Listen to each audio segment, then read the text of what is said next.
6. We'll call the meeting to order. We need an approval of the agenda. So moved. Second. All in favor? Aye. Against?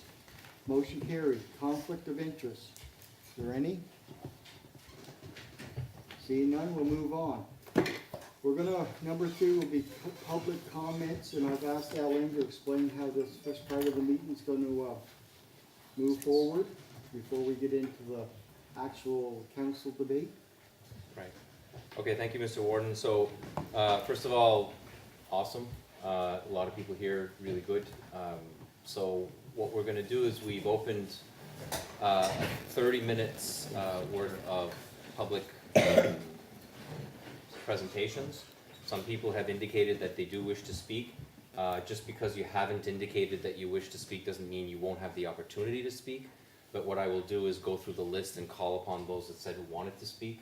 We'll have 30 minutes where we will have presentations from whomever was interested. There's 2 places that can be done.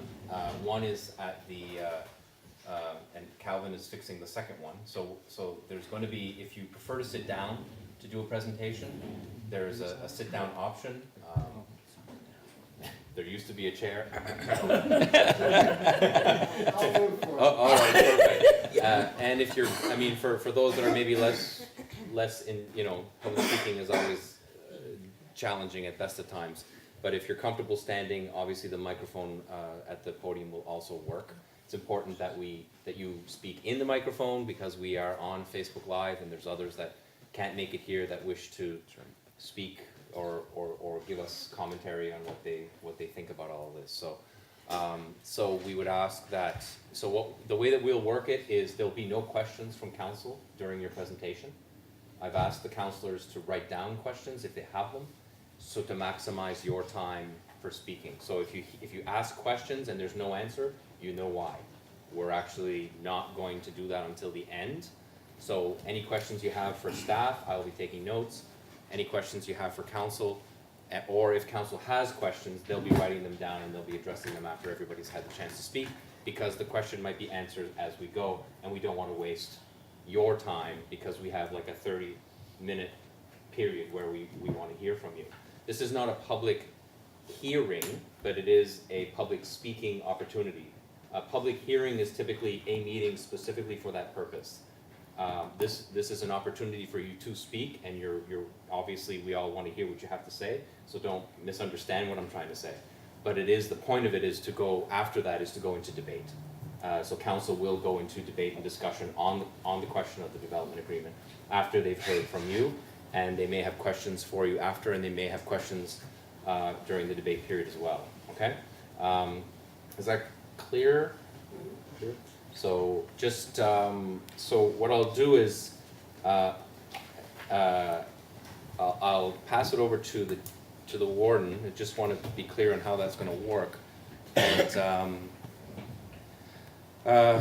we can just call upon the people who have, in the order upon which they're on the list, and just, if they've said yes, they want to speak, just call them in that order. And It doesn't matter if it's pro or con. no, it's just whoever wants to speak on the issue. Well, I guess Karen Murphy's first.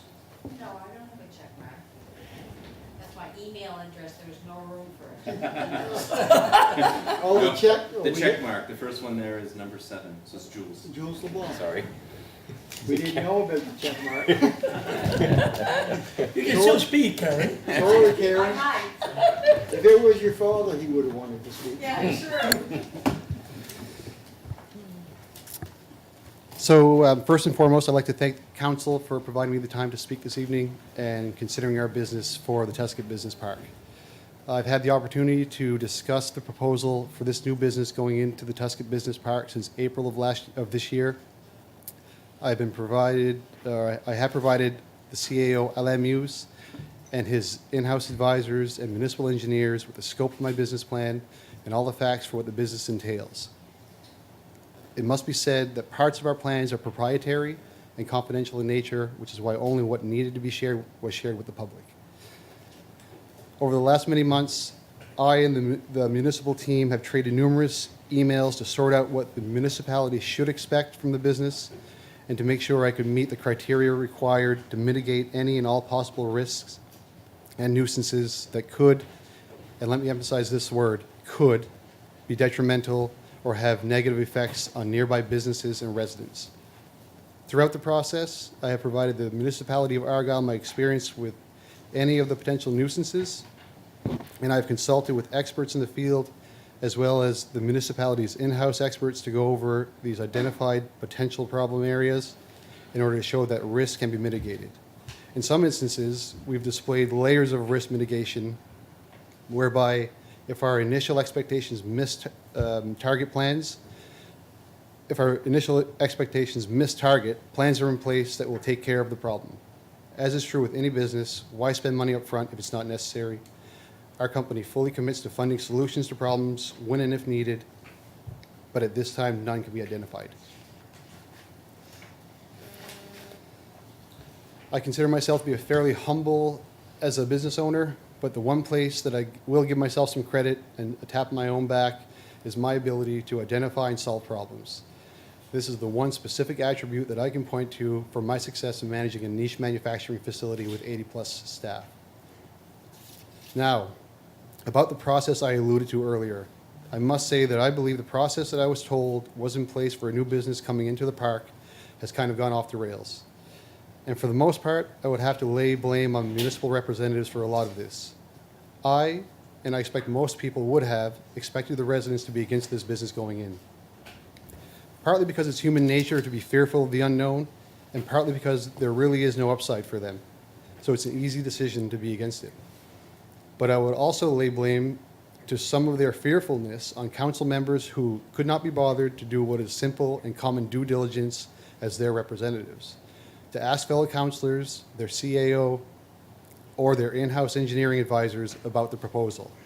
The facts and the details laid out in the proposal and in the business plan prior to meeting with concerned citizens. This information was at their fingertips for months. A resident asking a simple question like how much water usage will the business need and what are their plans for septic, sewage, and other waste from the facility could have been easily answered, if not on the spot, then with a quick follow-up because that information was within their grasp. As recently as last night, a municipal resident who's in support of this development spoke with a councillor who said he or she was leaning towards a vote against the development because the waste would have to go into something similar to a settling pond, and that waste would likely work its way into the well water system down below where the residential development is by the river. Sorry, Jules. Make its way into a what? The well water down No, the river. before that. A settling pond. Settling pond. Sorry. Something similar to a settling pond. Now, I can accept ignorance from private citizens, either willful ignorance or because they could not get their questions answered by their representatives. And I can put up with half-truths or exaggerations spewed on social media. But I cannot accept the ignorance on behalf of our duly elected representatives, the ones in charge of this whole business development process, because of their lack of simple due diligence. I'm not surprised the residents are fearful and concerned when they think the folks in charge of decision-making haven't even been given the information required to make a thoughtful and factually based decision. I believe the residents' concerns were stoked by the willful ignorance of some on this board. You may want to rethink the process if this is the standard operating procedure followed by those in charge of deciding on whether things should progress or be stopped. This process was developed by the municipality of Argyle, by its council, for the specific reason to identify if a business applicant would fit within the confines and parameters of the bylaws of the Tusket Business Park. As part of this process, if a business is identified as heavy industry, which my business would be, then the proponent will be subject to even further scrutiny and have to meet the guidelines of the municipal development agreement. I may be mistaken, but I was under the impression that if a business checked all the boxes of the MDA and could demonstrate and provide evidentiary and expert-based support, that it would not cause unreasonable nuisances to neighboring businesses or residents, then the business should and would be allowed to continue along its path to business startup. And in addition to that, as stated in the development agreement, if the proponent, which is me, failed to meet the criteria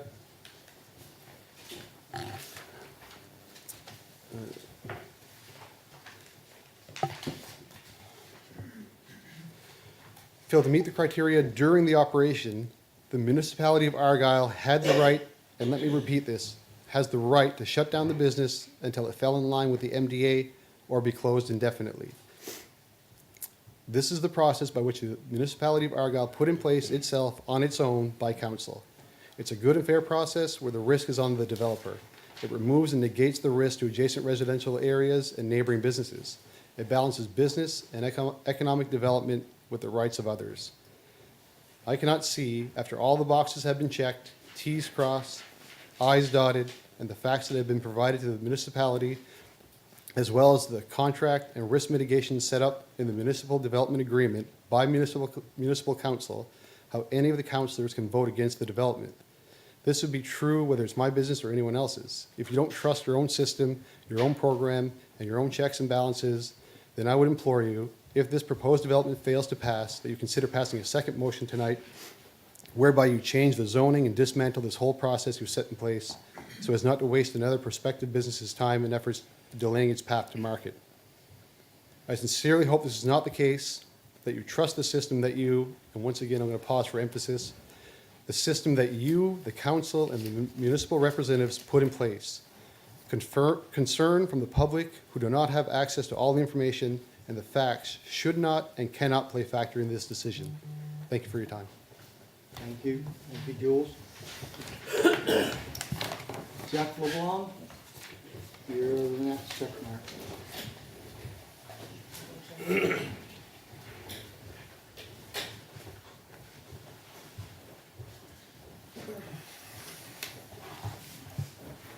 Good evening. Thanks for letting me speak. As for the ones who don't know or wasn't here the last time that I did speak, I am a property owner. I purchased a piece of property, that residential park that used to be in part of the industrial park. The council had made a residential park. I bought a piece of property, developed that property, and built a lovely home there been living there for the past 5 years with my wife and kids. I've been going through your guys' municipality of Argyle land use bylaws. And of course, it comes down to part 11. It's on page 27, to do with the business park zone.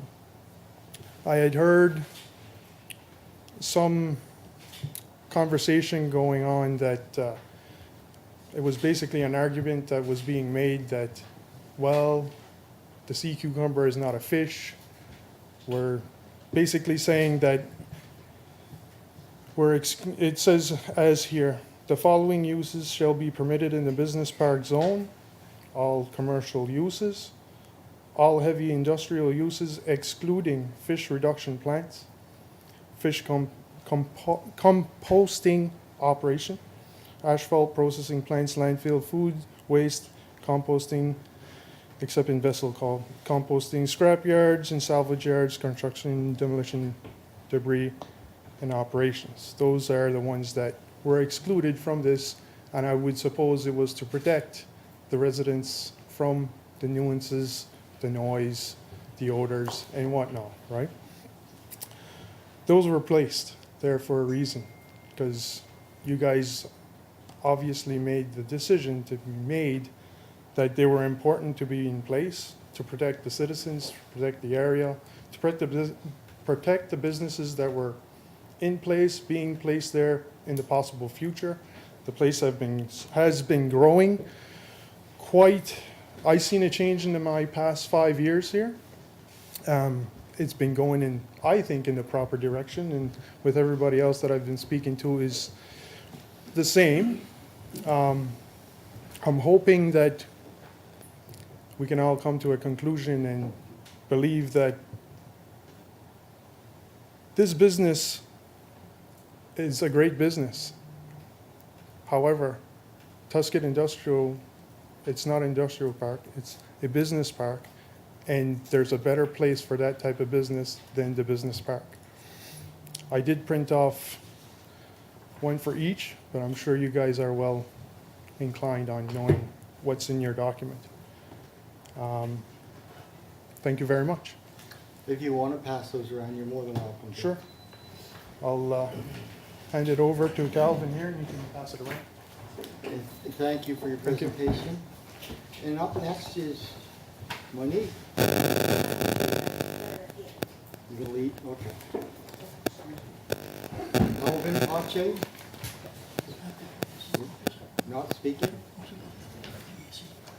Okay, Huber Pache. Well, thank you, but I think at this time I'll have listened for a while to what the others have to say because it's been a little bit news to me. I haven't been really I haven't been informed about all these matters just recently. But I guess my concern is the homeowner in Tusket and living in Tusket now for 40 years is if the business it's a viable business, as we all want. This is a business owner and I'm a homeowner in Tusket. I've been for a long time, and I'm all for business to come in the area. My concern is, I guess, would be that if it can be assured, without a doubt, that there be no smell, because as soon as it happens once, the community will be tarnished, and that's it. Once it's tarnished, would you have? Oh, don't move in Tusket. It's got a smell and get an odor, and that's my concern.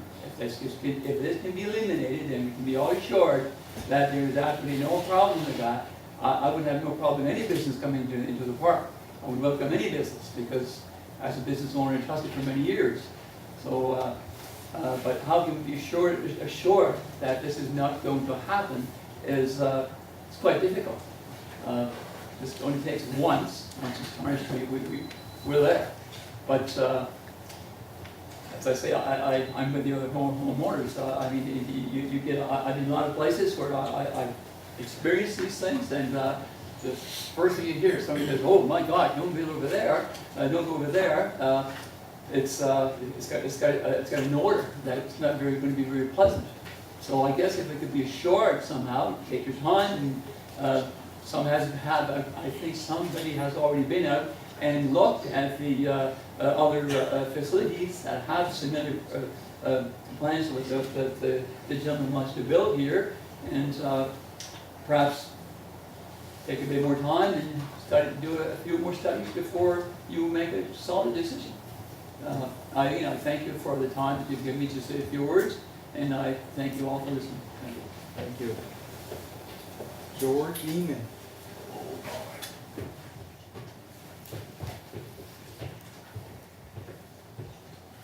I just wanted to start there just with a little bit of background on about how this came about.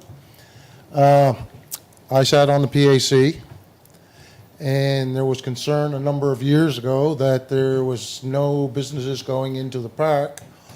So sat down and had decided about selling off 5 lots down at the river.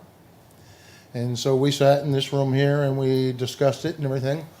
And one thing we did come up with in the end was, okay, we would sell off 5 house lots, but it was buyer beware. This is a business park, and don't come to us and say, okay, I built a very expensive house and now an offensive business came in and now my house is no longer the value that it was. So that's okay, that's fine. Now, a couple of years ago, a junkyard wanted to come in there. We came in this room again. And you wanted to put setback distances for a business and whatever at that time. And at that time, it was decided that this was a business park, not a residential park.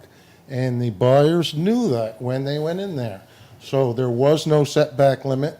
And the junkyard, it was voted that was allowed to proceed with the application. I guess apparently it must have fell through. But where I'm going to get right now is this seems to be a problem coming up every couple of years now when a business wants to come in. So my personal opinion is there's 3 options here. That it is a business park and you allow it to go as per usual for a business park. Option B, I think, is that maybe the homeowners go in, buy the other properties, and then sell off to what they want to allow in. But option C I think was probably going to be the best option, and is that maybe council should consider changing this to a residential park, period. And that way there will be no more problems, and grandfather the businesses that are in there.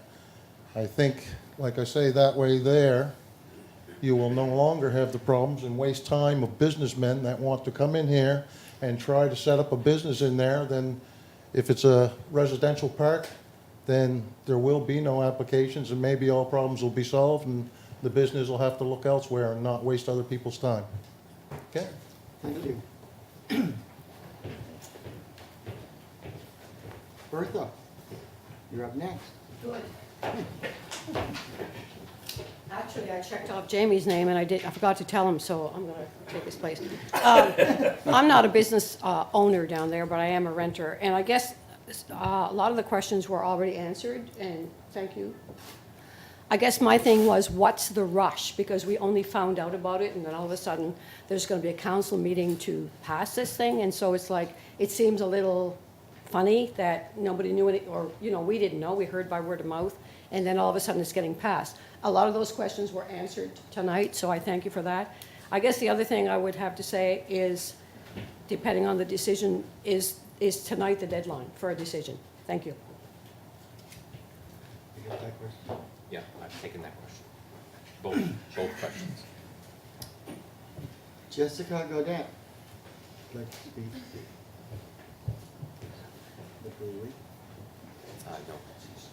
No. So my name is Jessica Godet. I'm a recent homeowner in the Gardner Lane Road.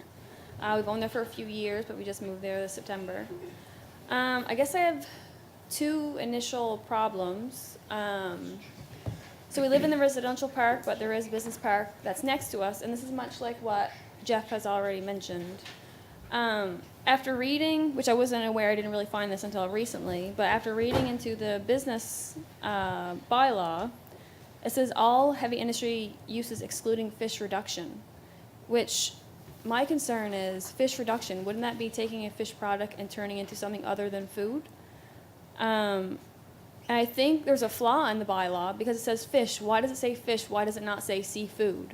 Because a sea cucumber, you get confused because it's a cucumber. It's not, it sounds like it's a plant. But a starfish and a sea cucumber, they're the same species. They're both ichnoderms, or however you say that word. So I think if someone said there's a starfish plant coming into the business park, it'd be, oh, well, it's a fish. Because it says sea cucumber, it seems there's a confusion that it's okay. But I think there's a flaw in the bylaw that fish reduction, it should be seafood reduction, because that is what essentially it is. And my other issue is that we moved into the park, and us as residents, we were given very strict requests that initially, before we moved in, there was no clotheslines. Which residential park doesn't have clotheslines? And then you need to have a home of a certain size. You couldn't have livestock. So they had this high request of us, have this beautiful residential area, and then they're going to come in and put something that could potentially ruin the entire community.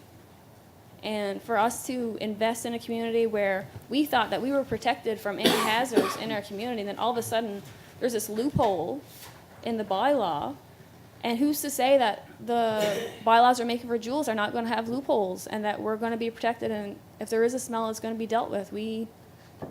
So as I'm just concerned about, once it's there, how easy it's going to be to take it out when we do have issues, and what could potentially happen to our neighborhood. And that's all. Thank you. Thank you, Jessica. Grant Gaudette? Second what she said.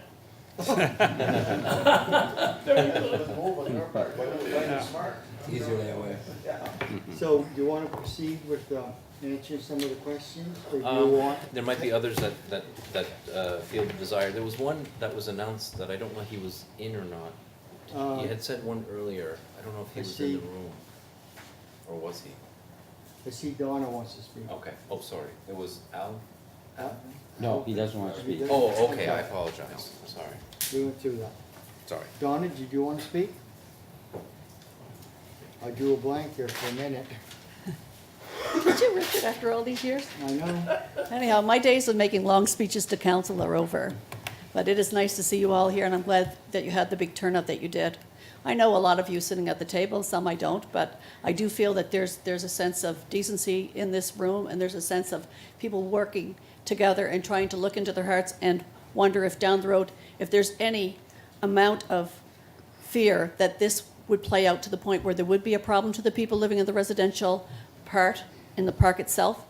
How would you feel if that happened? How are you going to feel going forward should that happen? Is there a 100% guarantee? Are the securities in place to the point where you feel 100% you can look those people in the face when you meet them down the road and say, see, we told you you wouldn't have a problem. Do you feel that way? If you don't, well, I guess you got to make the hard decision, but I would think that there's enough integrity sitting around this table that you would have to think very strongly before allowing something like this to go through. And it certainly isn't that I'm against business, and I knew Jules' dad, and I know his mom, and they're people, I grew up in Wedgeport, I know they're good people, he's a businessman, he's well respected, but we bought this piece of property thinking we're going to get close to home. I grew up in Wedgeport, so I thought, well, we're going to move home, we're going to have a resident, we're going to move into this beautiful place. I went to see Jeffrey's place and saw what a great place they had. And I thought, good on the municipality of Argyle for building something like that. So, you got the hard decision. I'm glad I don't have to make those decisions anymore, but you certainly do, and I hope that you will come to the right one and think of going forward, how you're going to feel about the decision that you made. Thank you. Is there somebody else from the public who would like to get up and speak? You don't have to go to the mic, you can just stand up. Nope. So do you want to answer some of those questions, or do you want council to ask their questions? I think I would prefer if council start, if they wish to ask questions specifically of anything that was said, and then I can try to answer the questions that have been asked, Okay. if anything remains. Did you want to say something? Oh, after, okay, sorry. Oh, because are you waiting until when? It's on the agenda. You want to move her up? Oh, okay. You want to move the letters up? Let them read the letters? Yeah, I think it would be better that they would read the letter before the discussion, because otherwise the discussion may not have your letter. I just wondered, are we able to ask questions now that this is over with, this format, and you can answer them? That would be up to the chair. I think go ahead. Well, when we finish, later, yes, that will come. So, yeah, okay, if you can read the letter, and I see this too, is there another person with the letter? The other was from away, Okay. but we can read it on their behalf. Dear Warden and Councillors, please allow me to share a few words on behalf of myself and the residents of Gardner Lane. First, we want to thank you for developing this beautiful residential park where we came to build our dream homes and raise our young families. You built it, and yes, we did come. We came because of the beauty of the area and the view of the Tusket River. We came because of the proximity to all of the services that we deemed necessary and the places where we work. We came because it was next to a business park, which would never pose a threat to our quality of life and to the hundreds of thousands of dollars that we invested into our properties. We came with the expectation that you got what you wanted when you developed it: new construction, revenue from the sale of the lots, and continuous tax dollars as a result of the tax bills that we pay to the municipality of Argyle. We came with the spirit of comfort that this council would never cave to the uncertainty of a business which would only be allowed in the adjoining business park with an instrument known as a development agreement. Had we known something like this would be remotely possible, we would have never moved here. You should know this by now. We have no problem with a business owner. He's just looking for a place to settle. And if he can persuade you to let this expectation be made, this is his prerogative. We know that you're good people. Why else would you spend countless hours at the table, at the council table, having to make decisions which affect our municipality? This is no easy task. But our true question goes to integrity and credibility. Can you really guarantee us 100% that there will be no odor or noise concerns from this business? As Councillor LeBlanc said at our first meeting, you don't know what it is going to smell until you stand there and experience it yourselves. Is that good enough for you? Then there's uncertainty of the sound. In all honesty, there are no guarantees, and you would be doing yourselves as well as us an injustice to vote for this. We left the meeting last Monday thinking that there were questions to be answered and more work to be done before the decision was made. We were told that there was no hurry at the end of that last meeting. Why has this special meeting been called to decide tonight? Again, we urge you to do the right thing and keep the interests of the people in this residential park and the outlying area close to your hearts and make them priority. As I have already stressed, you built it and we came. Thank you. Thank you, Monette. This address to you, do you want to read it? Yeah, sure. Yes, addressed to you, yeah, makes sense. Okay, The next letter was addressed to the Deputy Warden Muse, so he'll read the letter. okay, this is from, it's an owner of a property in the park. However, they're not living, they're renting their house out, So it says, Dear Councillor Muse, we are the owner of lot number 2, 25 Gardner Lane, Matthew and Krista O'Connell. It has very recently come to our attention that there are plans for sea cucumber processing facility in the Tusket Business Park. Please accept this letter as a written statement of our concerns as we are currently living and working abroad. We would appreciate it if our statement could be read aloud for all council present, as we have not yet had an opportunity to voice our opinions on this very important matter. We are in full support of economic growth and development in the municipality of Argyle. We are both born and raised in the municipality, have invested and built a home there, and we hope one day to return to live and work. It is without question that new innovative business such as the proposed facility are great for the economy in the area. However, it should be situated in an appropriate location. Please consider what the total environmental impact of this facility could be. We are concerned about noise pollution, odors, and the potential for contamination of water supplies. What type of vermin might be attracted to such a facility if raw seafood byproducts are being trucked in to be processed? We understand the municipality has put safeguards in place in the form of a development agreement to force the developer to mitigate each of these issues. However, it is our opinion that the risks far outweigh the benefits and feel there are absolutely no positive gains from a residential ownership standpoint. This area is arguably the fastest growing and most desirable neighborhood in the municipality. It has beautiful new homes, many services and amenities nearby, and tremendous potential for continued growth. We know that this to be true, as we have been approached numerous times with inquiries if we would be interested in selling our property. To put a seafood processing facility in the middle of it seems like poor foresight and planning on the part of the municipality.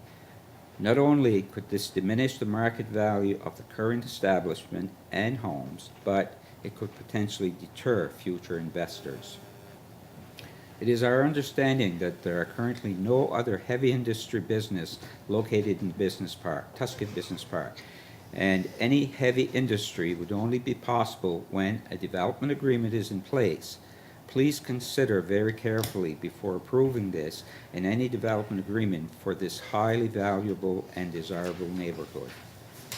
As a final note, since we have only recently been made aware of this proposed facility, we have not had sufficient time for research.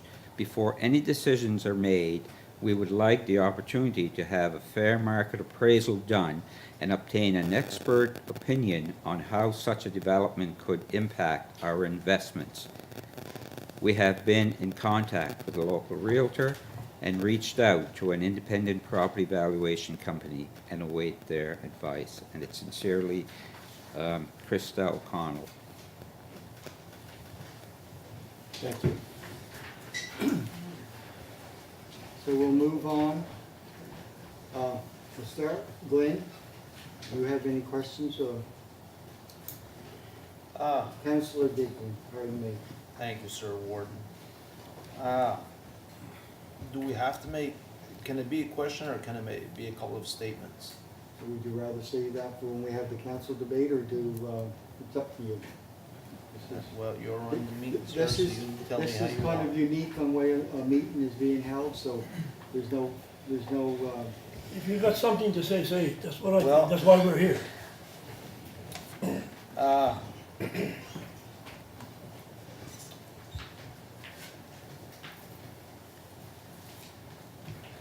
Starting, I guess, with Mr. Long. Some of this information at our fingertips for months, it has not been at our fingertips for months.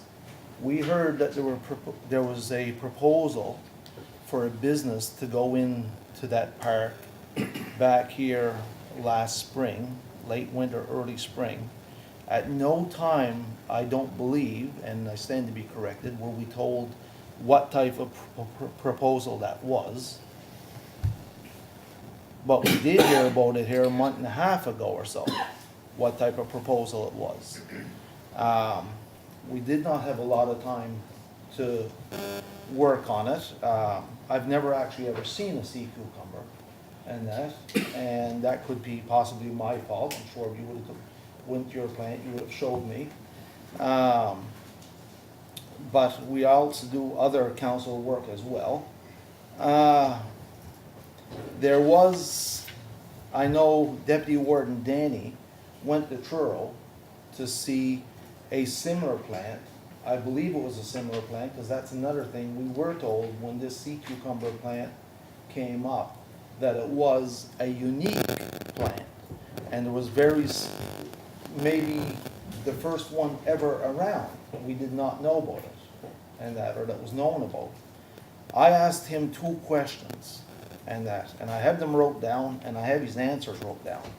Was there a smell? His answer was yes.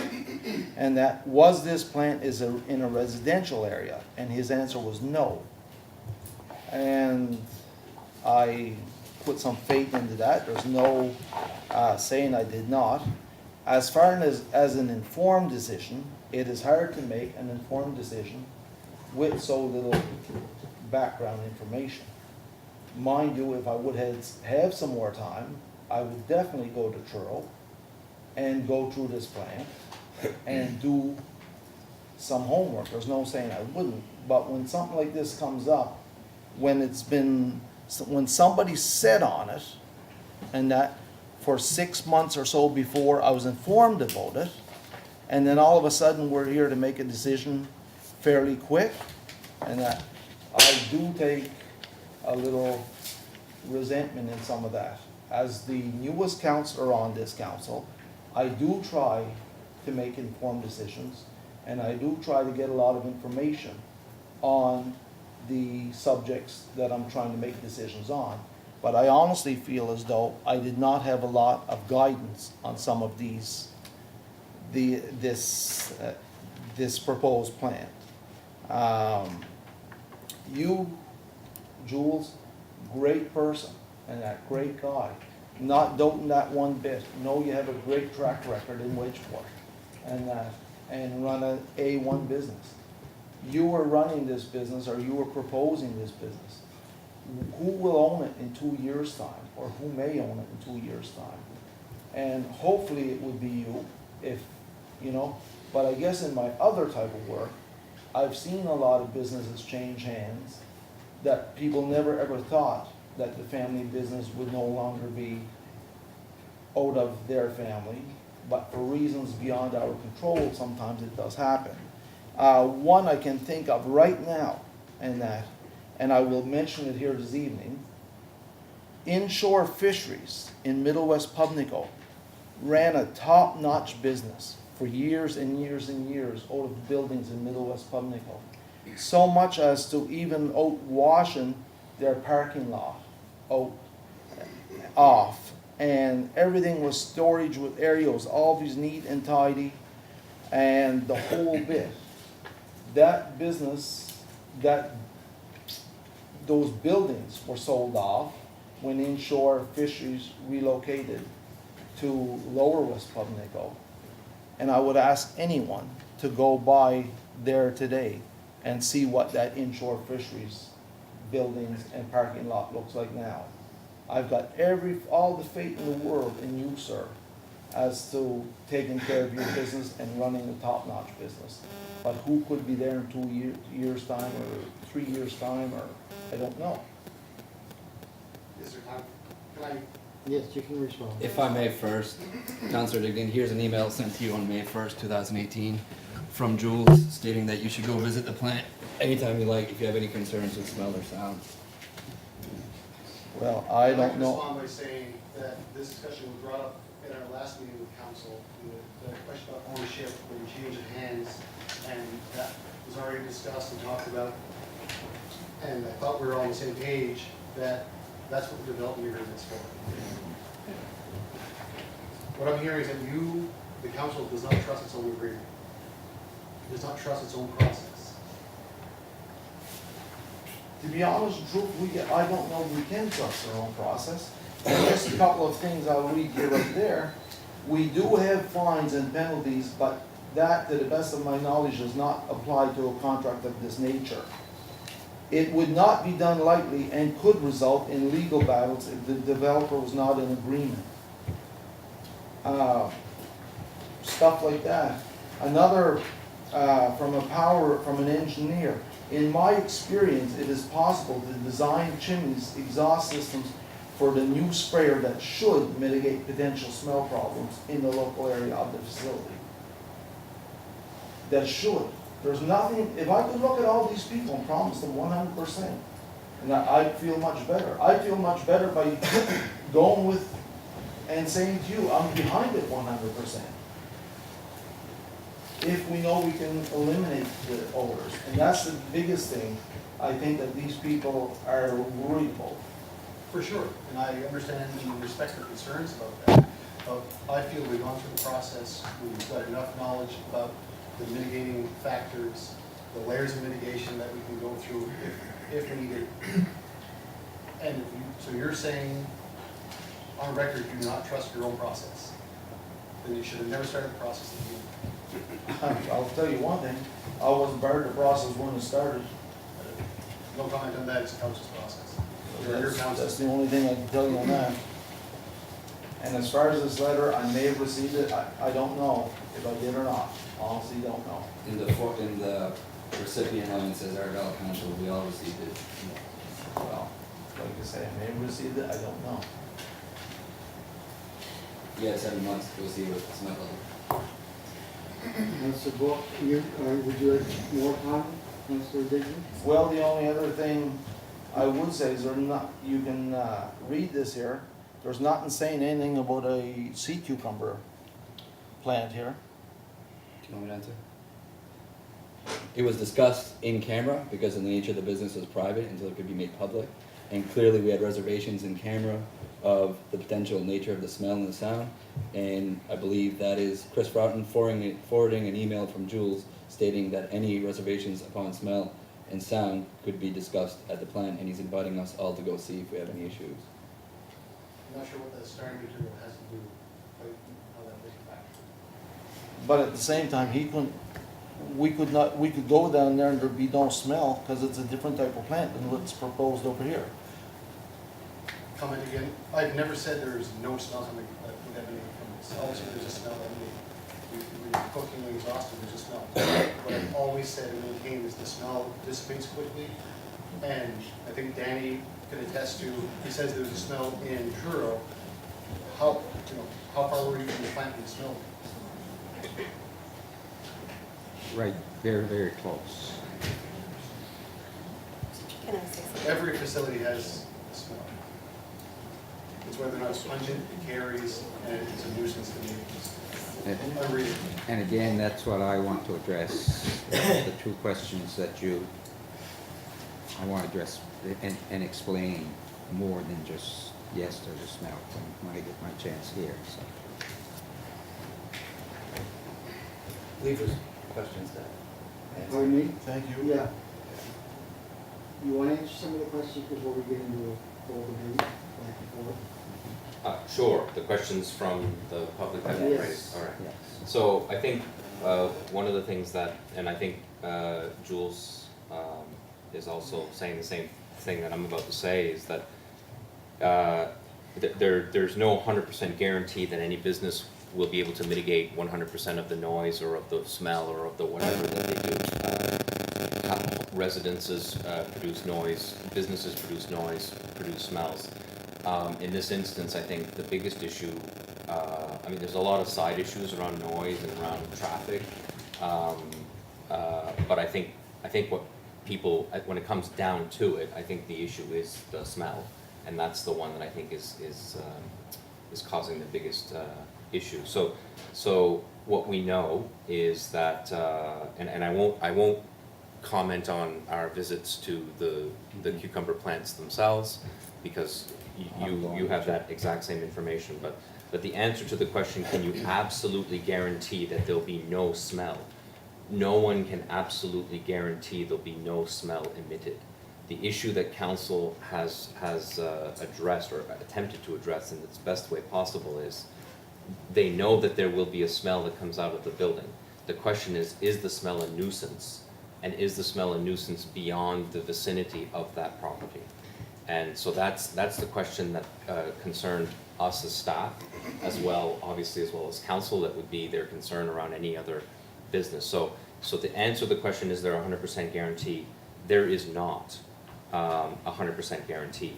However, there are a variety of things that Jules has committed to do to ensure that the smell, being the principal issue, is reduced to the point where beyond his facility, it would be less likely or unlikely, or in a lot of ways not smell at all. Again, that's the plan. That's the plan that a business person would execute. So I don't think anybody here can say with guarantee. The second question I had here is what's the rush? Unfortunately, with some of these things, when they first get brought to council, because of the proprietary nature of the business, some of the conversations were held in camera to protect the proprietary nature of the plant. So it is a nutraceutical facility that's taking a marine sea life, and it is a marine sea animal, and is taking it at its I guess state, at its finished state, and bringing it to the facility. So so a lot of that was, some of which I dare not go too far in detail, otherwise I'm breaching a certain confidentiality around how the business is done. That's proprietary information. However, it's unfortunate that some of this information didn't get out quicker to some of you. I know that on August 13th, council would have received the copy of the draft development agreement for discussion. All of our council meetings are public. I understand they're not necessarily popular. They're not a $7 a month Netflix subscription. I understand that. So I'm not trying to play as if this information should have been seen on that in that event. However, we did put out advertising, both social media and newspaper, about the public hearing component of this process, which happens towards the end of the process, because it's difficult to go to public and say we're going to do we don't know what. We have to determine exactly what that is, and council has to be comfortable to at least bring it to the next level. So for some of you, it might feel rushed. I think there was some misunderstanding potentially at the last meeting. I believe council said that they weren't necessarily rushed to make a decision, but the developer has a time frame. And so the developer hasn't given us an absolute date that he wishes this to occur. However, you know, we're trying to respect as much as possible that this process has been going on longer than you are aware of, unfortunately. And so this meeting was not meant to rush a decision. This meeting was meant to do prior to getting into lobster season, to make sure that they had all 9 councillors present and accounted for, so that we could have a discussion and debate around that. So that hopefully answers the question of what's the rush. Tonight may or may not be the day that they make a decision. That will be up to council. We had the discussion at the staff level about whether or not this was a fish plant or a fish reduction plant back in the spring of 2018. And while there may be disagreement around whether it's a fish plant or not, it is absolutely not a fish plant. It is absolutely a nutraceutical facility that takes marine life and transforms it. It is not the same thing as a fish plant where there's a lot of cutting and excess waste that comes out of the process. It is a completely different process than a fish processing plant.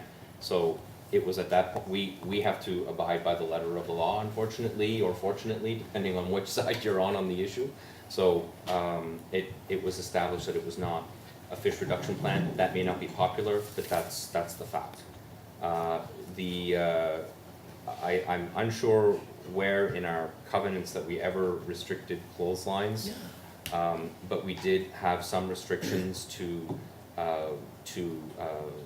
livestock and other outbuildings. So what we've said in the covenant is, look, you can build up to 3 sheds or whatever on your property, but once you get after 3, you should ask us, so that you're not like a 3-acre land full of sheds. And that doesn't mean that the municipality would have said no. It's just it's some of the minor controls that we would put in place for that purpose. And I think, there was one other on environmental issue. We have been working very closely with. There's a question. On the livestock, why was it no livestock? It was the best of my recollection, it was for the purpose of minimizing. No, it was minimizing perhaps the fact that many lives. First of all, it's not a large area, so nobody I think wanted a half-acre farm. If you have a farm, if you want to do a farm, you require.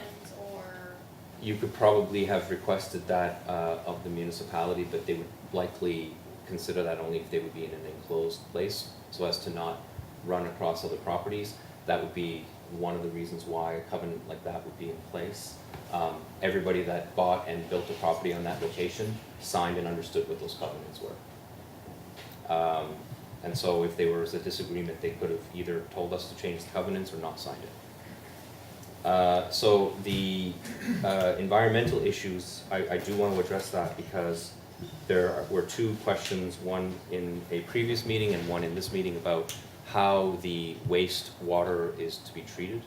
And the answer is there are 2 treatments that will occur. One would be normal, washrooms, etc. So if staff is at that location, that would go in our regular system. There actually isn't a lot of water use, and there isn't a lot of waste associated with this particular process, without getting into too much detail. Jules, if he wants to go in more detail, he can. I just don't want to be the person to speak about his business if he's sitting right here. And so essentially there's very little waste. It's not the same.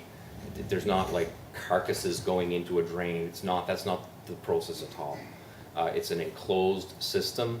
There would be water for washing and for other purposes of that nature that may or may not have chemicals in it. So we would propose an enclosed system on site that would treat any and all of that water. So by the time it came out into a field bed, it would be similar to treated water that would be at a wastewater plant, with all the levels of environmental protection that would be afforded. So the likelihood that the water would come out and in fact contaminate other water sources is extremely low based on that technology. And so while I don't have a copy of what the potential wastewater system would look like, we are working with engineers to make sure that the proper treatment is occurring. And worst case scenario, if we choose that there is some risk around allowing water to be going into the ground, we have a mobile pump truck that could literally take that off of the property and treat it elsewhere, which we do now for other purposes. We do have a mobile truck for that purpose. So if there was any concern at all, we could actually eliminate that concern by simply taking that off the property. So I don't want that to be the issue if it isn't an issue. I think that was it. I just have a question. He said that he was coming for water and sewer. But he's not using that much water, and he's putting in his own sewer, so I don't understand why municipality water and sewer is so important. I can't answer that question, you have to ask. If you wish. It's not municipal water, it's good water, which we addressed in our meeting, I thought, 2 weeks ago. But I thought there was a lot of water used, but apparently there's not, so I don't understand why the water. Good clean water, a good source of good clean water in an attractive industrial park that helps me attract employees and staff that's close to home in my backyard.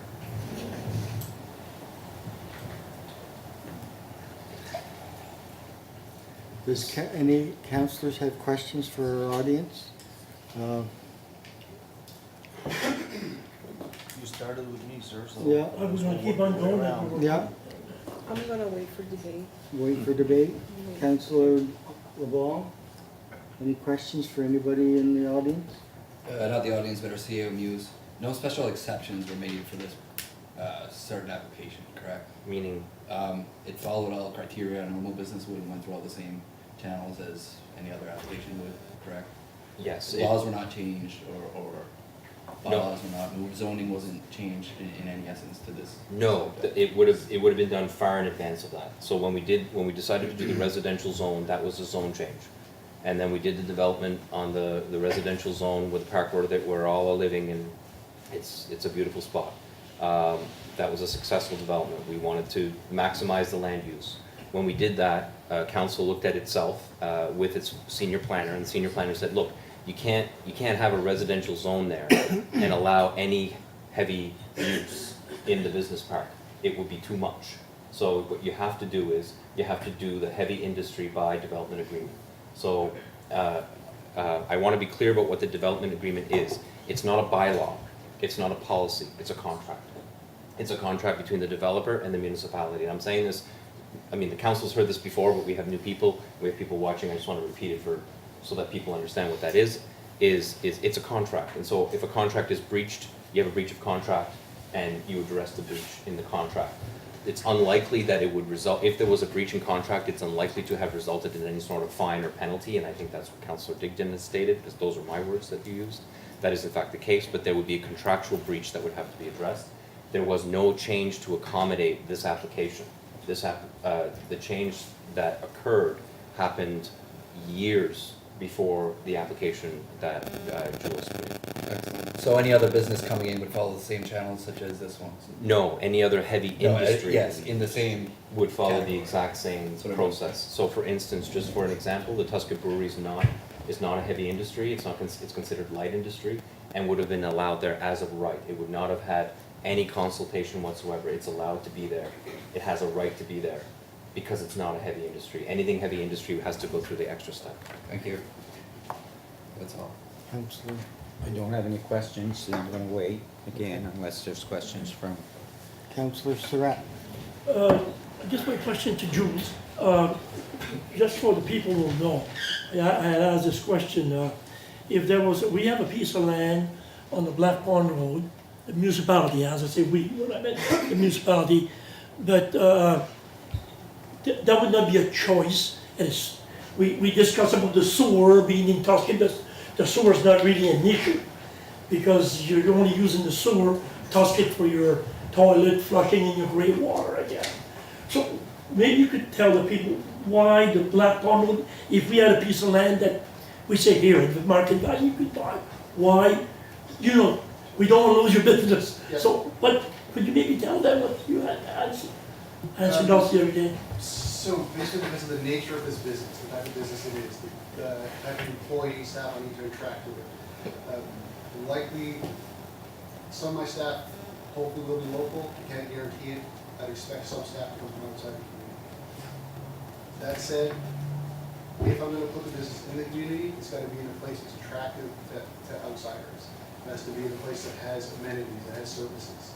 There's restaurants near Tusket Park, there's a brewery. There are many attractive things about that general area that helps me sell employment there.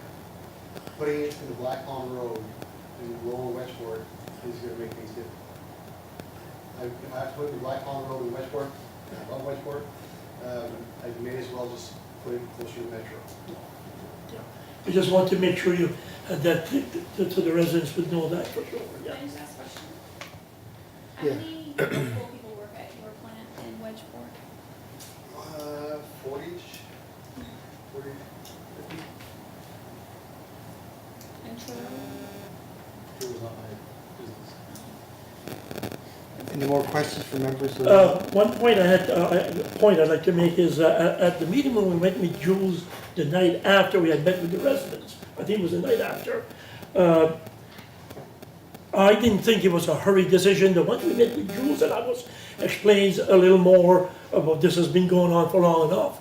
I guess we decided then we should call a meeting for Tuesday night. I had requested at that time, at this meeting, that the residents for sure be let know. We did send out a request. Did we send out like to the residents, or did we post it on our Facebook, or did we send a letter to the residents or anything like that? You didn't send anything directly to the residents? No, and then I didn't ask for that. I'm just wondering. But I had asked it. We posted it on Facebook and to our general municipal council meeting distribution list. It advises media, it advises everyone else. Thank you. That answers. That's all I have for the moment. The Facebook post had a number that this was gonna be developed. They were gonna be discussing development agreement, blah, blah, blah, blah, blah. That didn't mean anything to me. I just happened to know from grapevine that it was about this issue. So it was advertised and it wasn't really, in all fairness. You're gonna wait, Councillor Murphy? Yeah, no, I Councillor. had the same question that you had about why specifically, not that I knew why, I knew the reason, but I wanted you to explain it to everybody. Councillor Dion. I have one question, I guess, as I was listening to all the speakers. A question for Hubert Pache. You said that the smell would tarnish the community. And I know you've been 40 years in Tusket and you're Tusket proud. I'm from West Balnico. I'm 50 years in West Balnico. I'm West Balnico proud. And we've had quite a few smells in West Balnico, and I don't think our community has been tarnished.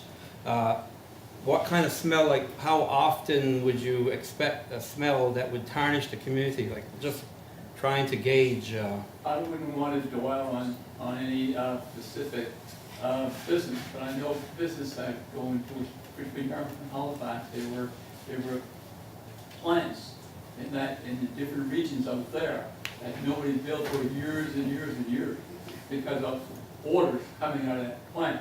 I think most of you know what I'm talking about. And when you get an order from whatever business it is, that's unpleasant, people will not build around there. And that's the answer. Okay. Yeah. Just I guess I was thinking about. I went to Ocean Pride to smell for myself, and I smelled it, and there is a smell. It does dissipate. You know, I've hit a few deer in my life, and I've gone to your body shop and got my car fixed, and to me, the smell from the body shop would, bother me more than the smell from the sea cucumber plant. I can address that. If you walk inside the body shop, you will not smell it, and if you walk inside, there would be odors from the thinners and the type of material that they're using, which is immediately exhausted 20 feet up into the air through a special system. But as far as outside the building, you can all walk around our Cushion Center or in our businesses, there are absolutely no smell. If you walk inside, same as if you had walk into a boat shop, you have the very same thing. The type of material that they are using, it's solvents that dissolve into the air, it just disappears. There's no exterior odors at all. Anything else? I have a question. Can I ask a question on that? So you're saying there's a smell inside? Of course, because of what they have inside. But then it's exhausted outside? There's a mix of paint, Yes. a special paint mixing room. Yes. When they mix the paint, the same you have in a boat shop where if you're going to where they construct a home, Right. there's orders from the paint. Well, Yes. in our facility, it's mandatory that these fumes are exhausted immediately when they're Outside. open outside immediately as the paint cans or the thinners are open. Okay. So that it cannot affect nobody within the building. But there's no smell out. No You don't smell. smell that outside No. at all because the way it's exhausted? No. Okay, Not at all. that was my question. No. Just a second. Anything else before we go to Jules? Okay, Jules? I just would like to comment on that and repeat what you were saying, is that, yes, there are ways of mitigating odors. You just spelled it out. Thank you. Yes, Mr. Freeman. Yeah, well, I just wanted to ask the council a question, and what I was speaking about earlier, is that we've had this issue twice, like I say, in the last couple of years, one with the junkyard and now one with this one here. There seems to be more interest in residential in this area, in that park now, than there are in business. Now, I know that that park was created with federal money and provincial money and municipal money, and was created as a business park. So I'm wondering, would it be legal for this council to consider rezoning this as a residential subdivision? Is that an option? Like this poor gentleman has wasted since April, he's wasted 6 months, and I know as a business person, you spend a lot of time planning this and going and looking for permits and asking, you know, can I do this, can I do that? I can't imagine how many hours you've put in trying to see if you can get a business in there. So would this council consider rezoning that as a residential subdivision and eliminate the problem of a business owner going there and wasting countless hours? And is it legal for them to do it where they receive federal, provincial money to create a business park? I'll let Ellen give you a quick answer, but we don't want to get too far off the topic. That would be for another meeting to consider, but you can answer this question. The zoning question's another question for another time. The legal question you're asking, is it illegal or legal? The answer is it is legal to change the zone regardless of how it was funded, provided that you have some grandfathering provisions and some planning around what's already there. That's So what it's I've not already illegal mentioned. to change. That's what I've already mentioned. If that's the biggest interest is residential, then maybe council should consider rezoning this to a residential subdivision and grandfathering the businesses, the existing businesses there, because there's nothing offensive to the residents as of this moment. I think it's a consideration that should be taken really seriously. Sure thing. At some point, we gotta move on, so I'm gonna give the audience, pro or con, one more chance if you have any more questions for staff or any particular council members. If you've got anything else you'd like to say to council? I would just like to raise the fact that we are November. The visit to the plant in Truro had a smell. What is it going to smell like in July, in August, when we have a high humidex? It's just something to consider. Would you like to respond to that before we move on? I can't answer your question, or you can't answer. We could only speak to our experience in Truro at the time that we were there. We were not there when the humidex was whatever. Did you want to address? In terms of raw material or processed smells, however you're moving nothing. In terms of exhaust and high humidity and low pressure systems, I'm not a meteorologist, I guess, how that's changing. I would say that in terms of the development agreement, I wouldn't think that if that were to happen once or twice a year, where exhaust holds because of some type of humidity issue, that's a reasonable expectation under the contracting agreement. And I would do everything I can to mitigate the issue. If it needs more fans to help exhaust higher and faster away from the building and up into the atmosphere, those are things we can do in both ways. RTOs, like we discussed, can go in. If it becomes an issue, we have layers of mitigation for this. I would just like to bring up the point that Krista and Matt O'Connell brought up about having somebody come in, the real estate, and having, and in consideration of time, and I'll repeat what I said up there. I understand that business needs an answer, but I'm questioning the rush, and I just want to repeat what Danny read from the people whose house we rent. Can I comment on that? Yes. I would say that starting in April, this process of April, and this being mid-November, late November, nothing's been rushed. However, we. That's the process council has set in place. That has nothing to do with me or the. I would agree with that statement. I do want to say that Jules, under no circumstances, delayed any sort of information to staff in any way, shape, or form. I just want to say that for the record, and because it's a fact. We dealt with the information as quickly as we could, and we asked him numerous times for additional information, and sometimes we asked him for the same information more than once.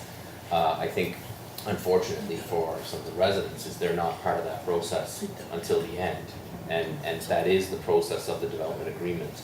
And I can understand how that might be a source of frustration for you. But it wasn't any delay or any rush.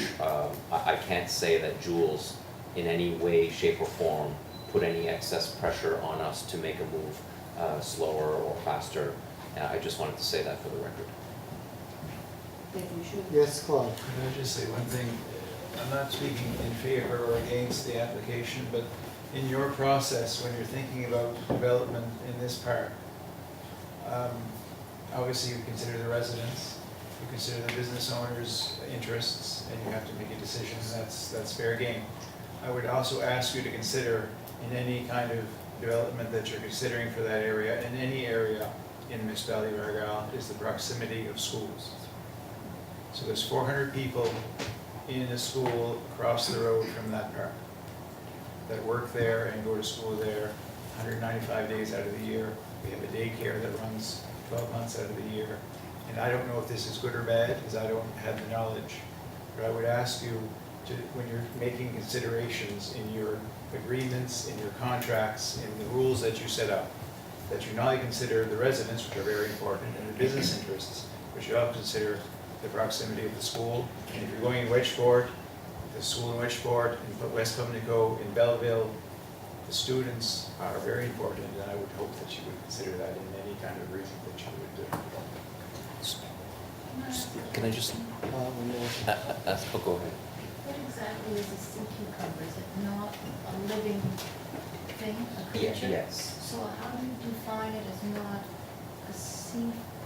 A fish. Yeah, how do you, A so fish. what you're saying is lobster could be processed there, or starfish, is the way you say? Starfish. Or octopus? Yeah, Or anything like that? That was really, is that, do you think what they meant when they said no seafood? They Or meant no fish? they meant no fish processing in the way that traditionally fish processing is done. But you can't say traditionally, when this is an operation that is the farthest from traditional. So I don't think you make an exception. There is no loophole. It is the wording of the agreement. That has nothing to do with the development agreement. It has to do with the initial assessment of whether or not it qualifies. I can appreciate that you don't agree with that statement, I understand why you might not agree with the statement, because it seems like it's the same thing. No, It's just, to me, not. it seems like it creates the same issues, so if it creates the same issues, why is it allowed? It does not create the same issues in the opinion of staff. It creates far less issues than a regular fish processing or fish rendering plant would occur. If you could ask anyone what a fish rendering plant did 15, 20 years ago, it is an entirely different process than what is being proposed here. And I understand the fear and concern around that. I truly and honestly do. I'm not trying to be, I'm just from a staff perspective, we looked at the law and that's what the law said. The law said fish processing, fish rendering, no. It would have been a no immediately. We wouldn't have even gone into this kind of discussion. So I appreciate the questions, and I appreciate but that's what it said. And if the council disagrees with that wording, they have the ability to change that wording, but not for this particular development because it's on the land. I hope that answers the questions. We got two hands in the back first. Okay. Due to the nature of this application, would council consider maybe a plebiscite of for the people of Tusket? I can't answer that. It's never been done to my knowledge on a development agreement.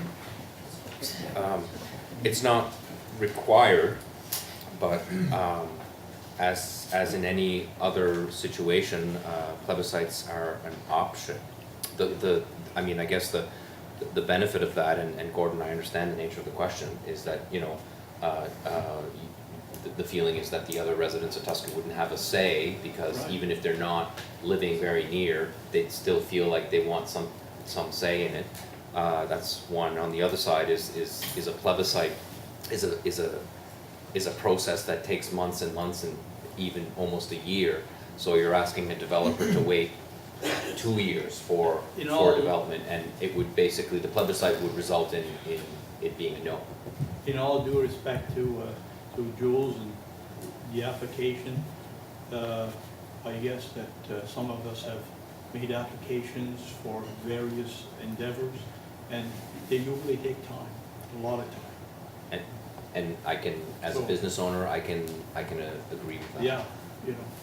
Yeah, but, yeah, I can agree with that, those things take time. Mr. Messenger. If this plant opens up to sea cucumber plant, and in 2 years down the road, it doesn't make a go of it, or if they put quotas on them, or they change things, and, all right, is that the only thing that's gonna be allowed in this plant? Yes. It is. It's the only thing according to this agreement that would be allowed. Now, for instance, let me just paint a pretend picture.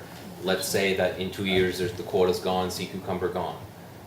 If somebody else came in and did something that was considered light industry, they could do that without an agreement. But light industry isn't the same as heavy industry. No heavy industry other than the industry that he is proposing for that location would be allowed on that location ever. Because it's an actual agreement between us and. Right on. So in other words, let's say Jules, for whatever reason, first thing it goes upside down, and somebody else buys it, they could not go and put a body shop there, or? I don't believe a body shop would be allowable there. I don't believe so, but I mean, I think the point I would make is that you could argue that any building in the business park right now that went belly up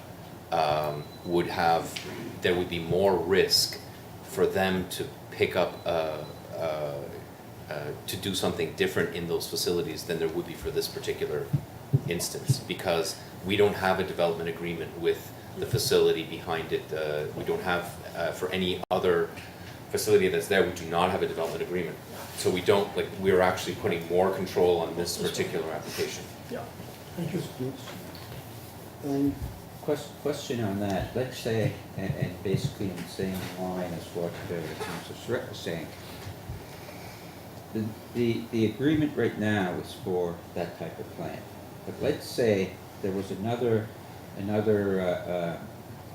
heavy industry that could apply for doing something different on that location, and they can use that building to do it. Can they now apply the same way, that we would still have to have a development agreement, but it wouldn't be this one. Oh, yeah, I mean, on that property On or that another property. property, if there was another heavy industry application, it would have to go through a whole other process. Exactly, but it could be at It that could be done. location. It and could we be at that and we- location, and we- yeah. Yes, the council would have to agree to make that change. Exactly, Yeah. okay, yeah. Yeah, So it could happen. But it still has to go through the same process as if Yes. it was a So- lot that was not. those, so those agreements can be changed. Yes, However, any change has to go right through the entire process. exactly. So if you Yes. can't just pass a development agreement and say, okay, we're gonna do sea cucumber, and then a week later, No, you can't. you've got shucking lobsters and, No. no, that Any can't more happen. than Jules can on his property. Exactly.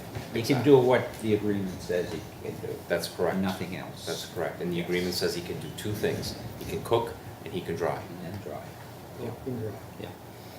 Okay. Well, I don't wanna seem pushy or not give people chances, so I'm gonna, allow people.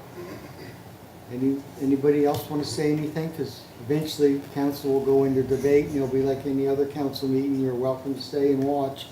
But we won't be, They probably want to. you'll probably want to butt in and ask questions or whatever, but that's the way council meetings don't work unless council directs me to do otherwise. But that's normally how it don't work.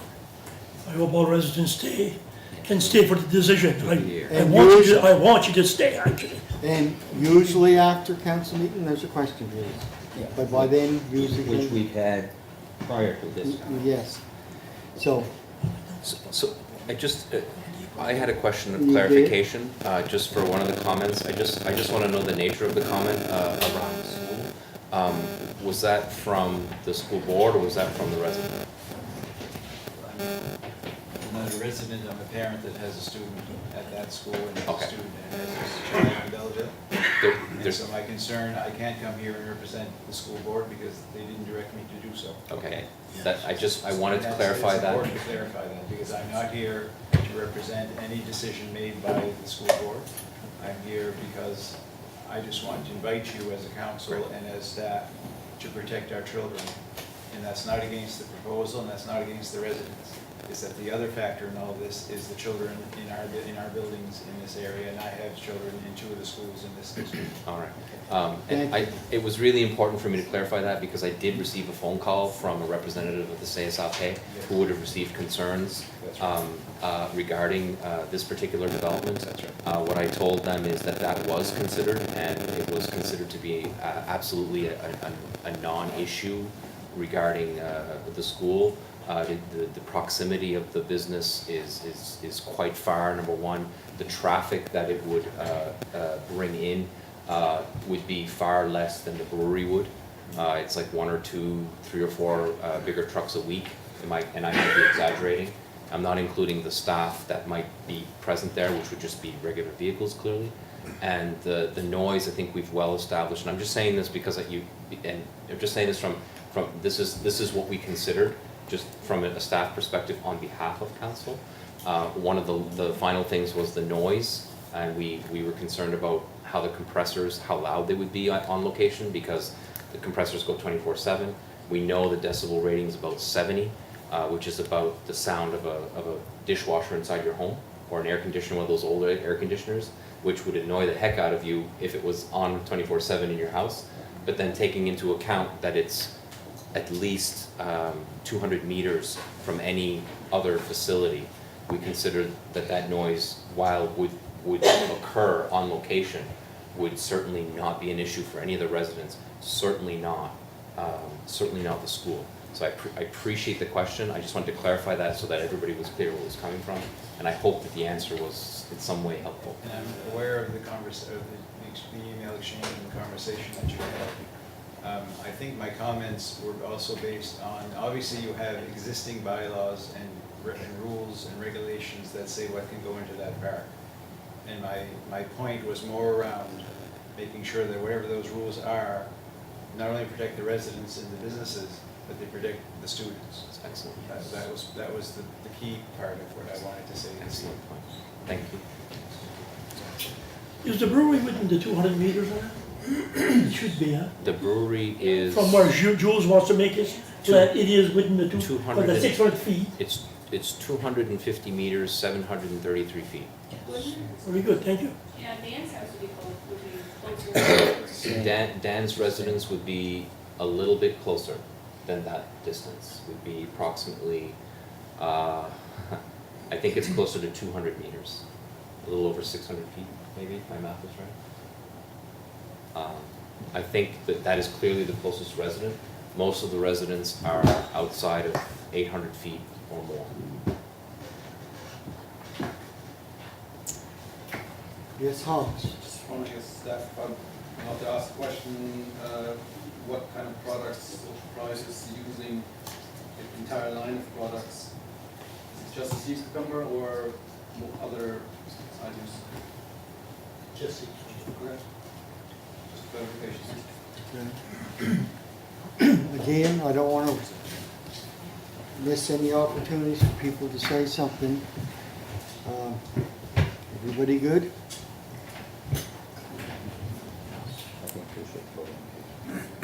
Go into, well, we're on to we're in a regular council meeting, but we've made exceptions tonight, so we'll go and try to, I guess we're down to trying to convince each other what we should do with help from staff. It's too bad Brad Fulton's our senior planner, who would have started this and had control of the application.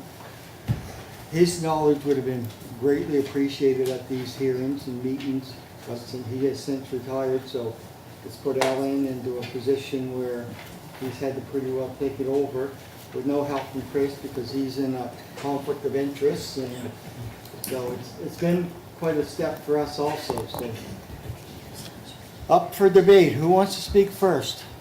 We can go the way. You want to go? I'll go first. You'll go first? You've been very good. You've been very quiet.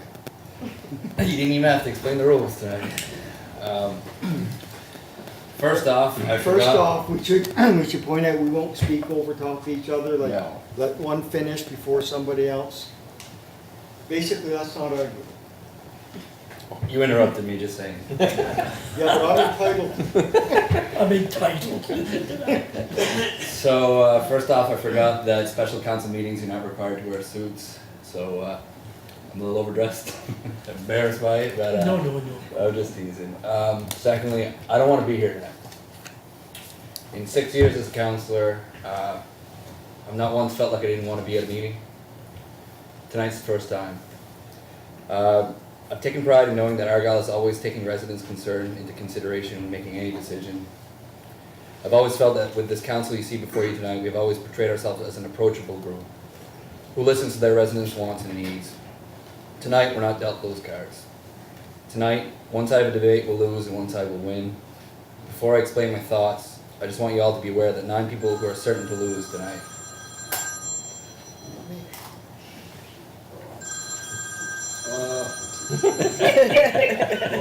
Blackberries. It's all right. Avon calling. The 9 people you see sitting here at the council table have all stated that, the 9 people you see sitting here at the council table have all stated that the economy is of utmost importance to Argyle. The 9 people here all want to protect Argyle as a beautiful place to live. Tonight, process has forced us to choose one side of decision or another that will surely impact someone's opinion.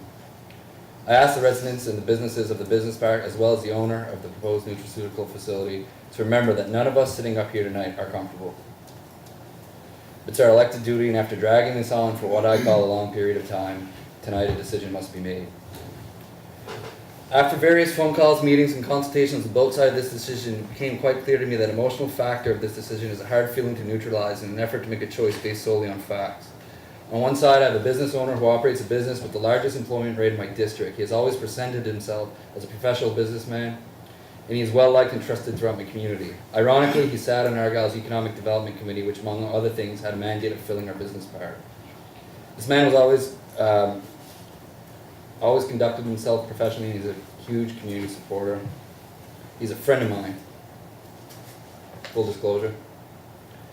On the other side of this decision, we have residents who are opposed to the new development and fear the repercussions of a possible business nuisance near their beautiful residential area. These residents have conducted themselves in a manner that I'm not sure has ever been seen historically in municipal politics, at least around here.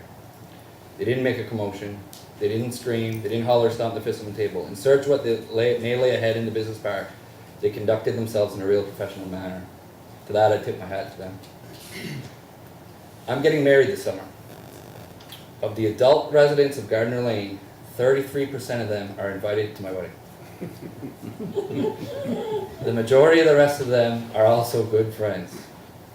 The point I'm trying to make is I have friends and sentiments on both sides of this equation. The easiest route for a councillor to make is to make the one with less collateral damage. On one side, you can anger one business owner, on the other, you can anger a whole subdivision of residents and business owners. After some thought, I've decided that the only fair and democratic thing to do is to forget my friendship with both sides and make a composed list of facts that will help me decide what the best thing for Argyle is. The process began when a letter of intent was sent to the municipality of Argyle on April 23rd, 2018. That is exactly almost just shy of a couple days, 7 months ago. In the letter, an offer to enter into a development agreement between the owner of Ocean Pride and Ocean Leader in Wedgeport with the municipality of Argyle was given. The intent of the development is to open a facility in the business park which will take the frozen remainders of sea cucumbers which are processed in Wedgeport, bring them via a frozen refrigerated truck to an unloading dock boats at the facility. The frozen pallets of wrapped product will then be unloaded from the truck with a pallet jack and stored into refrigeration until needed. From this point, the product is cooked, dried, powdered, then encapsulated in a soluble capsule from consumption. For the moment, the encapsulation will happen off-site. The residents have voiced their concerns. Our council has listened. The business owner has voiced his plan as to how he intends to address these concerns via the development agreement. I have composed a list of concerns taken from a social media post that was published by individuals who fear the proposed business will affect their quality of life. I've made as much as an effort I possibly could to go through each concern with extensive research to try and determine if all the components and factors looked at, if there's still any reasonable doubt that this operation can't proceed without affecting the property value, quality of life, or any other business revenue near it, especially the business revenue, I can in no way support it. And please don't take this as an offensive way that I took this off the social media post. I didn't have the information you guys presented tonight. It is quite similar. For me, this was the easiest way to compile the list of concerns, because clearly they're the major ones. If, they're the ones the residents feel they need to bring to the public. First off, the social media post starts by explaining a sea cucumber plant is being proposed in Tusket. This right away is a poor attempt, in my opinion, to sway the general public by assuming the same process that happens in a secluded location in my community will happen in Tusket, in a much more public location. The owner of the proposed business names this a nutraceutical facility that creates a health supplement. Personally, after observing all angles, I believe the truth that council must consider in this immature battle of labeling is somewhere in between. This is not a sea cucumber plant. The product is not cut here. It does not come here fresh off the vessel. There is no need for direct seawater. It does not come here, there's no need for direct seawater. There are not rows and rows of production cutters or workers. This is in fact a nutraceutical facility. They make powder, then they make a pill. However, product from the ocean is brought in, and it makes its way here by refrigerated truck. It will be in the building. It will be cooked and dried in an indoor facility. For these reasons, I believe calling it just a nutraceutical facility is also unfair. There's product from the ocean coming in. The public should be aware. This should be considered. There is no fish plant here. I don't want to hear the term fish plant again. But there is a byproduct from an organism that lived in the ocean that is among one of several components of the final product. This can't be forgotten. The first listed concern is high volumes of traffic that will affect, and I quote, nearby schools and campuses as they are only meters away. I really tried to view this from another angle as best as I could, but it's simply, in my opinion, a filler sentence in an attempt to list various exaggerated issues with the proposal. Other than the vehicle traffic from employees, the facility is projecting less than one refrigerated vehicle per day. I understand that some residents like to walk the business park facility at night, and maybe even kids one day will use their bikes off of Garden Lane, but as a councillor, if I start considering opposing businesses within a business park because it will create traffic, I don't think I'd be a very logical councillor. The whole point to this business park was to create a hub where activity takes place. All residents, I'm sure, could assume this when they contemplated purchasing a residential lot in the subdivision that was created some years ago. This is very complex as residential lots were created nearby an adjacent business park. But I want to be clear to all residents, for future reference, while I am a councillor for the municipality of Argyle, I would always consider extra traffic in a business park a positive thing, not negative. Staff also has indicated the campus or nearby schools has not voiced any concerns. I wrote this 3 hours ago. There may have been some since. A concern was raised by not Université Saint-Anne, I shouldn't say concern, a question of clarification was Okay. raised by the Directeur General. Thank you. The nearby homes at Gardner Lane are all above average in tax base, in my opinion. They're beautiful. They're filled with people I have utmost respect for.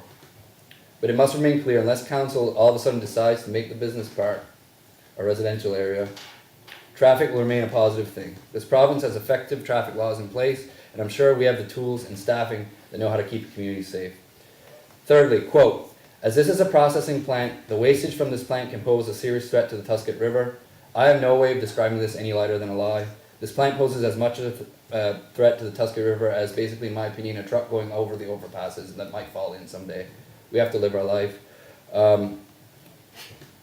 It's quite clear that if any resident, councillor, business owner, or human being in general took the decency to take 10 minutes to read the development agreement, you'll have read that this facility intends to have a standard washroom, and any waste that will run down into the private field bed system on the property would be not much more than the remaining moisture in the cleaning pipes from this plant. Cleaning pipes, I should mention, of a natural health product that is monitored by the Canada Food Inspection Agency as well as Health Canada on a regular basis. Quote, we completely support business development and growth in the region, but it should be in an appropriate location. This is where I'm changing gears. Argyle is comprised of councillors who care, I gotta say. I try never to speak on behalf of 9 of us, but in this case I think I may. All 9 of us make an utmost effort to listen to what our residents want. We take pride in that. It's the Acadian way. We knew we wanted to support such an amazing new initiative that thinks outside the box, which I should mention plans to hire roughly 10 employees in phase 1, 10 in phase 2. Job listings for these employees include high profiles such as mandatory on-site engineers, legal engineers, lab technicians, mechanical technicians, and inspectors of food grade safety. We also knew there was opposition from the residents. The Acadian way is to try and please all. Staff efforts were extended tirelessly to try and come up with an alternate location that meets all the needs of the business owner, which I should add are the exact reasons he chose the business park, but would then satisfy the residents. The residents have remained strong that they don't oppose growth. They just don't want it near them. Those options have run out. An alternate location has not secured. Time is running out. Our lobster fishery is about to commence. Many council members partake in different aspects of that fishery. And the owner of the proposal has stated that if a decision is not made this week, he will be constructing his facility near HRM where the majority of his employees are likely to be attracted from. The high-profile jobs can likely not be filled with all local residents, and the proximity to HRM will surely be more enticing to potential employees compared to Tusket. However, Jules LeBlanc, sitting here tonight, has always been an advocate for community, and the fact he proposed this venture in our business park had all been a gift to our local economy in his eyes. Council is forced to steer away from the Acadian way, with no alternate location that meets all criteria and zoning changes taking sometimes years, with no time left. We've had 7 months for this decision. It's amazing it hasn't gone elsewhere already. With a decision needing to be made tonight, a choice must be made that cannot please all. That's the bummer. Council has had 7 months to investigate any concern they may have. Anyone in the business industry would now be immensely fed up with a 7-month-long battle with government regulations that hinders business. Time's up. He needs an answer. An area of contention with the residents and the business in our park is that the bylaw states that no fish plants or fish reduction plants are to be operated in the area. Although the proposer would argue this is a nutraceutical facility, there is a component of marine life that will be important. This right away was a red flag for me. When you get into the legal terminology, a sea cucumber is actually an echinoderm. It is categorized as the same as a sea star, a sand dollar, or a sea urchin. However, just giving something a different name doesn't cut it for me. I wanted to really get down to the meat of the argument. By doing some historical research, it seems that council had their planner add this bylaw to the business park because of fish meal plants that used to have a fermentation process for mink food was widely popular in the 60s up until recent years. These plants were not popular due to the horrific smell because of the fermentation process, and it's clear why this was added to the bylaws of the business park. If you research the history and the conversations, that's why. Lastly, quote, sea cucumbers are known to create an unpleasant odor, and the machinery to run this plant can be extremely loud and bothersome, which poses a risk to our beautiful community. Here are words from consultation with the refrigeration company that the developer intends to use. Upon consulting with Keypright, the distributor of the equipment needed to run the cooler and the freezer on site, both the condenser and the compressor have a nominal decibel rating near 80 decibels. The average household refrigerator makes around 20 decibels. 70 was thrown out tonight. My email said 80. So this plant will operate at a noise level of 4 times the amount of your fridge in your home. I poked holes and sunk basically every single argument concerned residents tried to use to gain public sympathy. But not smell. That's the last one. Smell is an issue. Again, I've removed all emotions from my decision. Although these poor attempts at straw-grabbing reasons that were portrayed on this post were annoying and misleading, I promised myself I would look at this from as neutral a standpoint as I possibly could and from all angles. Smell is a serious question to me. None of us want to bother residents or other businesses with an odor that may affect their quality of life, their property value, or worse yet, their income. I've met with residents, I met with the business owner. I met with residents as recent as last night, business owner today. I've asked both sides many questions. I want to support local growth, but I don't want an unpleasant odor in or around homes and other businesses. I've done my homework. I hope council has done theirs. I want everyone in this room to be aware of one thing. Of the 9 councillors sitting here tonight, only 2 of them, other than myself, have visited the facility in Wedgeport where a small portion of the business there conducts the same process that will be done in Tusket, i.e. the cooking. 3 of 9 sitting here tonight. 3 of 9 either took the time to go to Truro, where another entrepreneur is doing the exact same process, or in Wedgeport, where the meat is being cooked as well. In Truro, the exact same process as proposed in the business park is happening. The process is currently being developed at the Perennia building after going through initial tests at Dalhousie University. Perennia is a food and agriculture provincial development agency with a mission to help farmers and food processors be more profitable, and it's owned by the province of Nova Scotia. Before producing a nutraceutical product at Perennia and Truro was first proved through the feasible initial testing at Dalhousie. This is an extremely high-level and intricate product. There's huge stakes at risk here. There's potential for history to be made in Argyll. So why did only 3 of 9 municipal councillors who are plagued with making the most intense decision in my experience at this table go visit one of the sites where they can get a glimpse into the world of only one man in this room truly understands how it works? It means one of 2 things why they didn't. A, council has had such faith in their own process. They have in place several safety mechanisms to ensure that the residents and business owners are protected in case this development would become a nuisance. The main protection is the development agreement. Council heard concern from residents in initial phases on the public hearings, so they strengthened the terminology in the agreement. This agreement is a document. I've done all the possible research I could.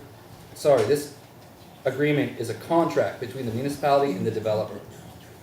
Contracts are legal binding documents. I've done all possible research I could and found confidence in our property inspection department, by law enforcement, and solicitors to cease any activity that contradicts the contract known as the development agreement.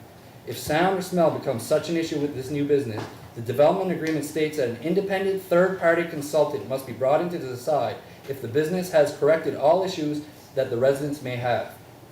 This development agreement is strict. It's worded very heavily, has many avenues for legal action in case it's broken. This independent third party will be an unbiased and have 0 connections with residents or the municipal unit. This safeguard system was put in place by staff under direct direction from council. So maybe the reason only 3 of 9 councillors took the time to go on down to Wedgeport or Truro and stick their faces in the exhaust fumes of the cooking blower is because other 6 are fully aware the development agreement rectifies any concern with the risk. Maybe they don't even need to know if it smells because the agreement states it simply can't. It's illegal. Maybe that's why. Maybe they intend to vote to allow this business to operate because safeguards that they themselves approved are enough for them to know the residents will be protected. I should comment, 3 of the 9 went since this development agreement has been started. Whether or not they've been to the plant or near it in their past history, I'm not aware of. So that could be one reason why only 3 of 9 chose to go see. Or maybe not. Maybe they didn't go doing some of the investigating for themselves because they never intended to allow this process to happen in the first place. I hope this isn't the case. My fellow councillors who didn't have 1 hour's time since May 1st, 2018 when an invitation was sent by email to them to visit this facility try and tell me they did their duty in assessing risk versus reward for this new business growth in all the capacity they could. I'm going to strongly disagree. Sitting here tonight, we have a business person who doesn't make his income bi-weekly by direct deposit into his account that he doesn't have to worry about. His income and his ability to provide for his family comes from growth, entrepreneurship, and forward thinking. I have a major soft spot for people who make a living that way. I also have a major reservation with situations when government hinders growth and those entrepreneurs because they didn't take the time to gather the facts they need. So for those councillors who didn't take the time to visit these facilities, when it is your turn to say some words tonight, if you intend to vote against this development, I invite you to give me a darn good explanation as to why you didn't take an hour in the last 7 months to formulate an opinion in your own instead of giving in to the natural occurring fears of any new development from the public that contacted you. In my closing opinion, I'm going to finish soon, sorry. It's safe to say my only concern is smell. So what did I do today? One last time I went over to Ocean Pride in Westport and stuck my head right in the chimney of the blower for the cooking station. At a point blank distance, there is what I would call an aroma. At the 30-foot range, there's a slight hint of an aroma, and at the 50-foot range, the smell on the property is non-existent. This is not a nutraceutical facility that is being proposed. This is the full-on plant where the whole product is being processed. But this was the blower and the chimney for where it's being cooked.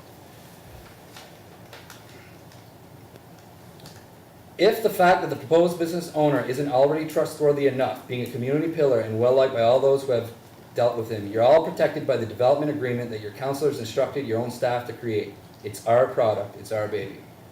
If you don't support it, clearly, after tonight, and this has been touched on, council has to have major conversations about its trust and ability to conduct its own business. And if we can't agree to let a business in a business park with layer upon layer of protection to those around it, we clearly need to have major conversations as well about the future of this business park. This isn't Argyle Crossing. Toys R Us and a shoe boutique are not next in line to come into this park. We're Argyle, we're seafood. This is your chance to let your own business park take the product from the ocean we pride ourselves in and turn it into a natural health benefit for the rest of the world. This is pioneering an amazing new industry. I personally don't think you should let the fear of the unknown hinder growth, especially since we put layer protection in the agreement ourselves. When I polled the owner as to how he felt about the fact that he could be instantly shut down if the property made noise or smelled too much, if they became sloppy and fish was left outside, he simply laughed. He has zero reservations that this will happen. He is investing thousands and thousands, even with the possibility he could be shut down. He's the only one here tonight who actually knows this industry. There's 9 councillors here tonight wondering why he would be taking such a risk of being shut down. The reality of it is, we're not the ones to tell him about the risk. He heard the stipulations and he agreed. And he has literally zero concerns. Having no concern is not a sign of negligence, in my opinion. I know this man personally and know him to be nothing but professional. If he says it won't smell on any level of being unreasonable, it won't. But in the case it ever does, there's a legal contract ready to close him down. And I don't see at all how council can't feel everyone is protected. One last point I'd like to make. In the original letter of intent, and it was touched upon tonight by Hubert, the developer states if in an absolute worst case scenario he needed to, an RTO could be installed to mitigate the risk of any smell to remain compliant with the development agreement. An RTO is a regenerative thermal oxidizer. It's one of today's most widely accepted air pollution control technologies and is actually how many countries intend to reverse the effects of global warming. Basically, it's installed in this 50-foot chimney the property will have. The height enough will likely dissipate any odor before it can reach anyone's nose. But if needed, this chamber allows the steam from the cooking and the drying process to enter it at a target oxidization temperature of 2,000 degrees Fahrenheit. There are currently many types of RTOs on the market with a 99.5% volatile organic compound oxidization efficiency. Many close quarter cities are using this technology with similar proposals, so that residents and bystanders on the sidewalks of cities like Toronto and New York are completely unaware of odor or air pollution from certain buildings. The owner is willing to install this type of intense, elaborate technology to be one of your neighbors and to support Tusket. I think we should give him the same courtesy. One last thing about this tonight. This is how the sea cucumber intends to be brought into the park on a pallet. That was taken out of the freezer earlier this afternoon. It's been in a cooler over here. So that's the product coming in. If you smell it, you can smell a slight odor when you're very close to it, but I'm sure you can't smell it over there. I know that's not the point. I know there's a cooking and a drying process. However, I just wanted you all to be aware this is what's coming in, because a lot of people state, or at least Councillor Digdon stated tonight, that he's never seen a sea cucumber or how it works. That's it right there. Thank you. Anybody like to speak? on that thing or just No. speak? Just speak, say what you're gonna say. Okay, yes, I can go. Yes, I'm the one of the ones that went to Truro. We got out of our car in front of the building in the parking lot, and yes, there was an odor. Right away, we smelled it. But we were very, very close to the building at the time. I did not walk across the road to find out if the smell was going to be gone or not. We went inside the building, and we didn't find any smell except when we went right directly where they were drying. And at the time they were not cooking, they were drying, which is the next process, right?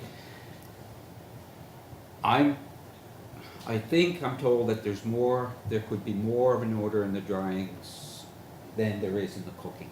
The cooking has a different odor. I've been to Wetchport. There was a steam. Jules was cooking it on that day.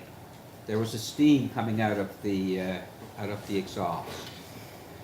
Walking towards the steam, there was no odor at all until you got directly into the steam. Okay? You backed away, and you didn't have to go far, that there was absolutely no odor at all.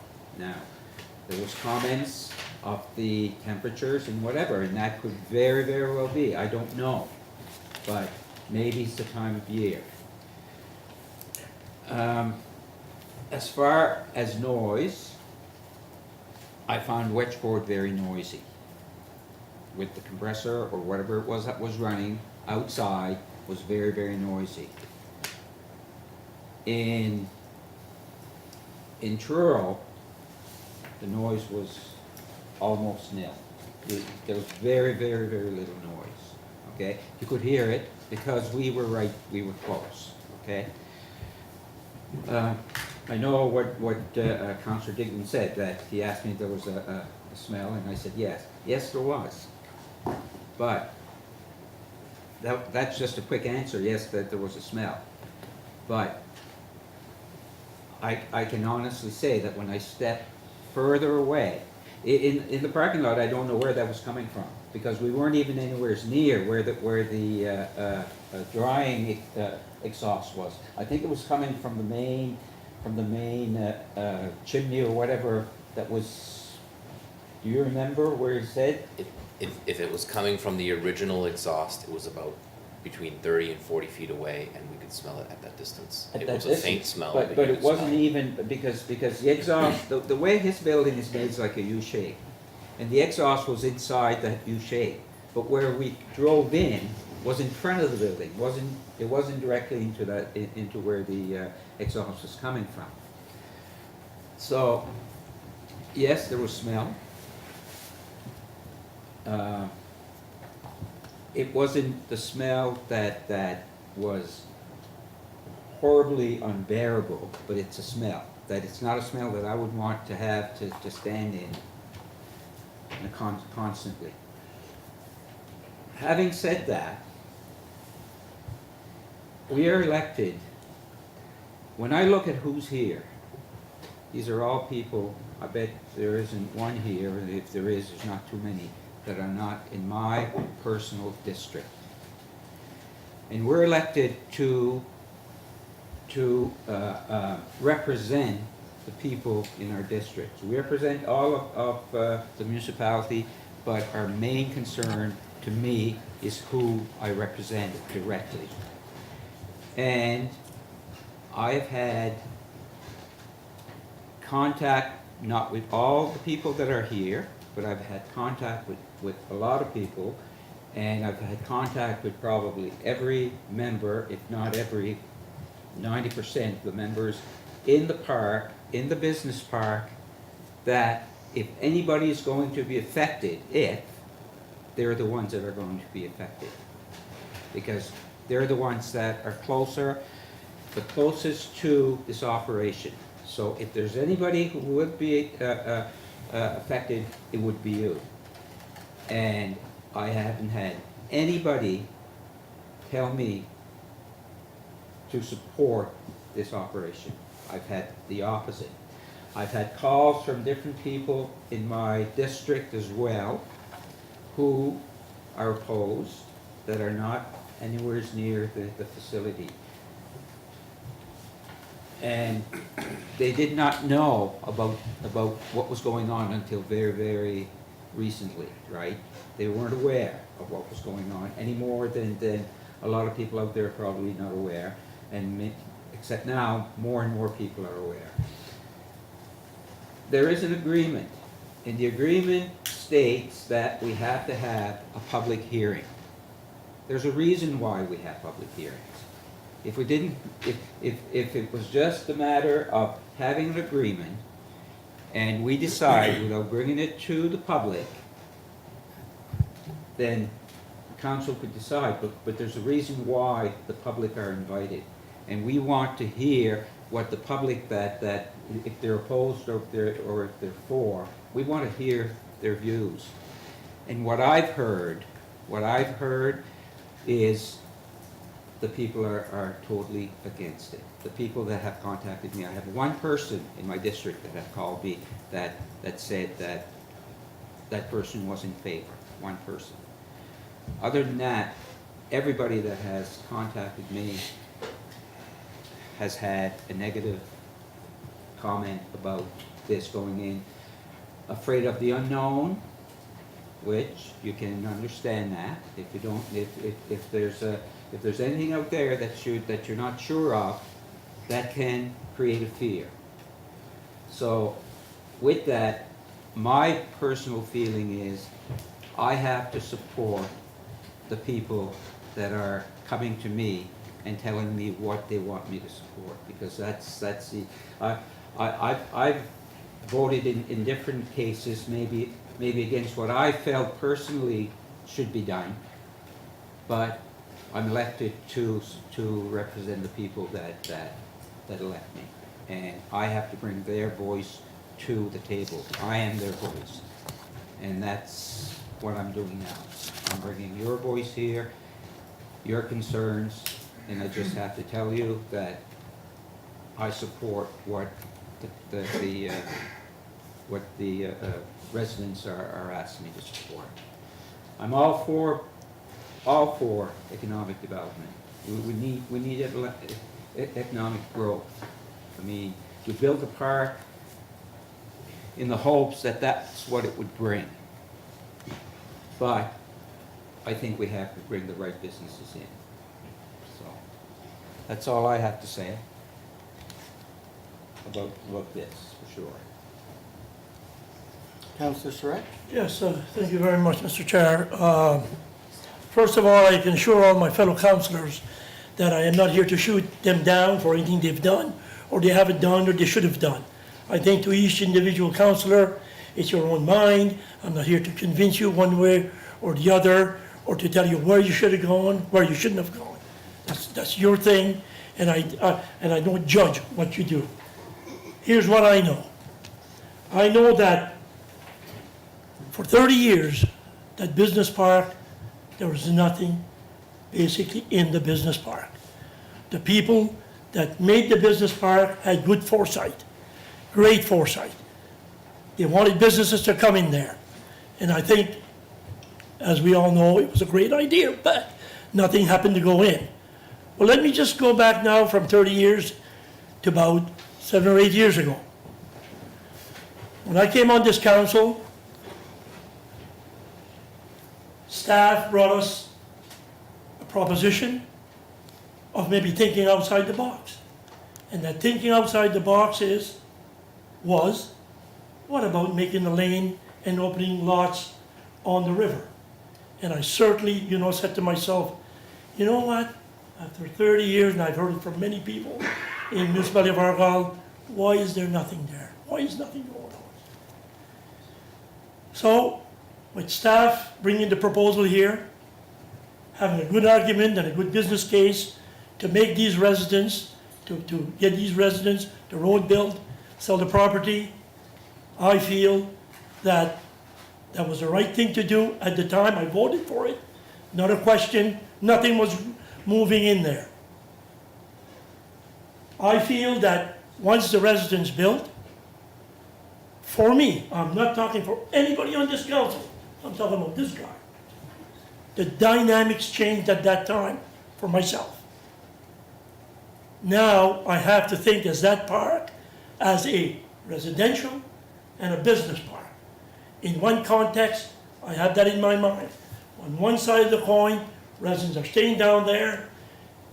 You want to build, they have families, you're paying taxes. On the other side of the coin, businesses can come in like Jules is proposing to do. I have to weigh those factors. At the same time, I also have to think of other developments. I know of another development that could be going in that park. In fact, it's a residential development that could be coming in. And from what I've seen, I've gone in there and drove and had a look. I'm nosy, I like to drive around, had a peek in there, and I can see up to 10 lots in there. And these are residential lots that may be sold down the road.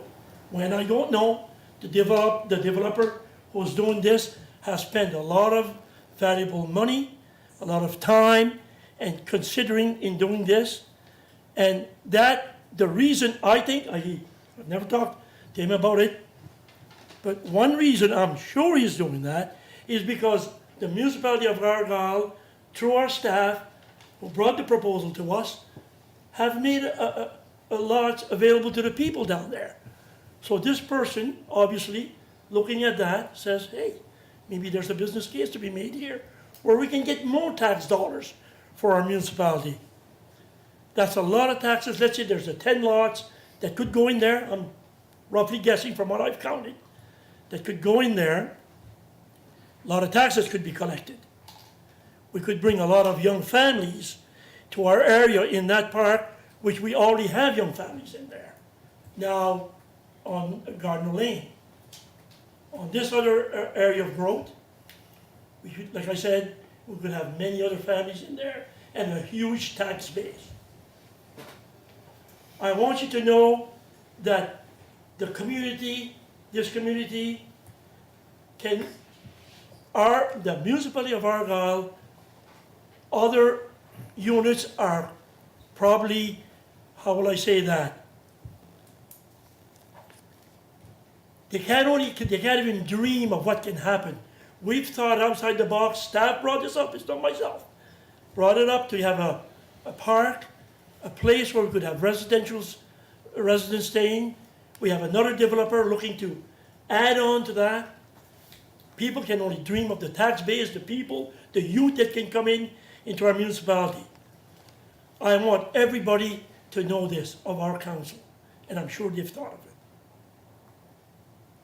You know what? I can pretty well guarantee you that as soon as anybody that are maybe planning to buy some of these lots in that other development area may hear of what could possibly be coming, and we're not sure of the smell. That's my end of the bottom line is it 100% sure? And we cannot say that. We have even, at one point on the letter from the engineers that I believe either Anna provided or Jules provided, the engineer says there should not one word says there will not, there should not. And again, that's the clincher for me. I have to vote on behalf of the residents not to allow this business to go in, because I think of what we're trying to do in there, what's the other developer, what's there now, what we never wrote when the residents bought this property. We never wrote on their paper, there could be a fish plant, there could be a smell. I feel I'm responsible for that. I'm part of the problem. I'm not scared to admit it. God darn, if I had known that what was going to happen now, darn the hell, it would have been in your paper when you got the residents. But it's not there. So I feel responsible. So therefore, I will support the residents. Thank you. Councillor Albright? Okay, so all of us sitting here, I know we've all felt that this was a really, really difficult decision. We've had conversations, the process started a long time ago. You are completely right, Councillor LeBlanc. We've been talking about this in camera, we've been talking about it at meetings, and I know I think every single one of us at one point, as Councillor Bourque said one night, has had one foot in one side, one foot on the other side. And we've been torn, we've all been torn. I think, as Councillor Surratt mentions, the issue for me is similar to your issue, is the residential part of this. The residential park happened because nothing was going on in that industrial park. And I believe, I wasn't on council then, but I believe it was a good idea. And when the people built their houses, they had to agree to the covenants. And that was set up to protect, not to protect the municipality, but to kind of give guidelines. But there were also protections put in place for the residents. And Mr. Eamon said, buyer beware. They were told buyer beware. However, I hear buyer beware and I look at the list of what council agreed as elimination of all heavy industry, and I go through that list and I don't feel confident that this business fits. I'm sorry, Councillor LeBlanc. I am not confident that it fits. It's not that I don't want to see this business in our municipality. I wish we could find a location somewhere else that was suitable for Jules. I wish that it would work for him because we want to promote business growth. But we talked a lot tonight about process. This has been a long process. You haven't seen the whole process as we have. But one important part of the process is the public hearing part for me. And as our deputy warden stated, as Councillor Surratt stated, we have been elected. I feel, in my opinion, my job, I was elected to support what the residents want. And as we mentioned earlier tonight, this is the most public people that I've seen at a hearing for such a topic. I've had phone calls, I've had emails, not just from people in Tusket, from people in my own district as well, who oppose this. Not oppose the business itself, but oppose the location. So I have to take all those factors into account, and for those reasons, I have to vote according to what the residents want. That's how I feel. Thank you. All right. I know I've been on council for 18 years, and in my 18 years on council, I've never seen I guess a speech so well prepared than what Councillor LeBlanc did tonight. You have to appreciate the work that he's done and the background check. I commend you for that. Of course, Councillor LeBlanc is maybe a little bit emotional because he's got friends on both sides. I know Jules and me are not friends, but we know each other.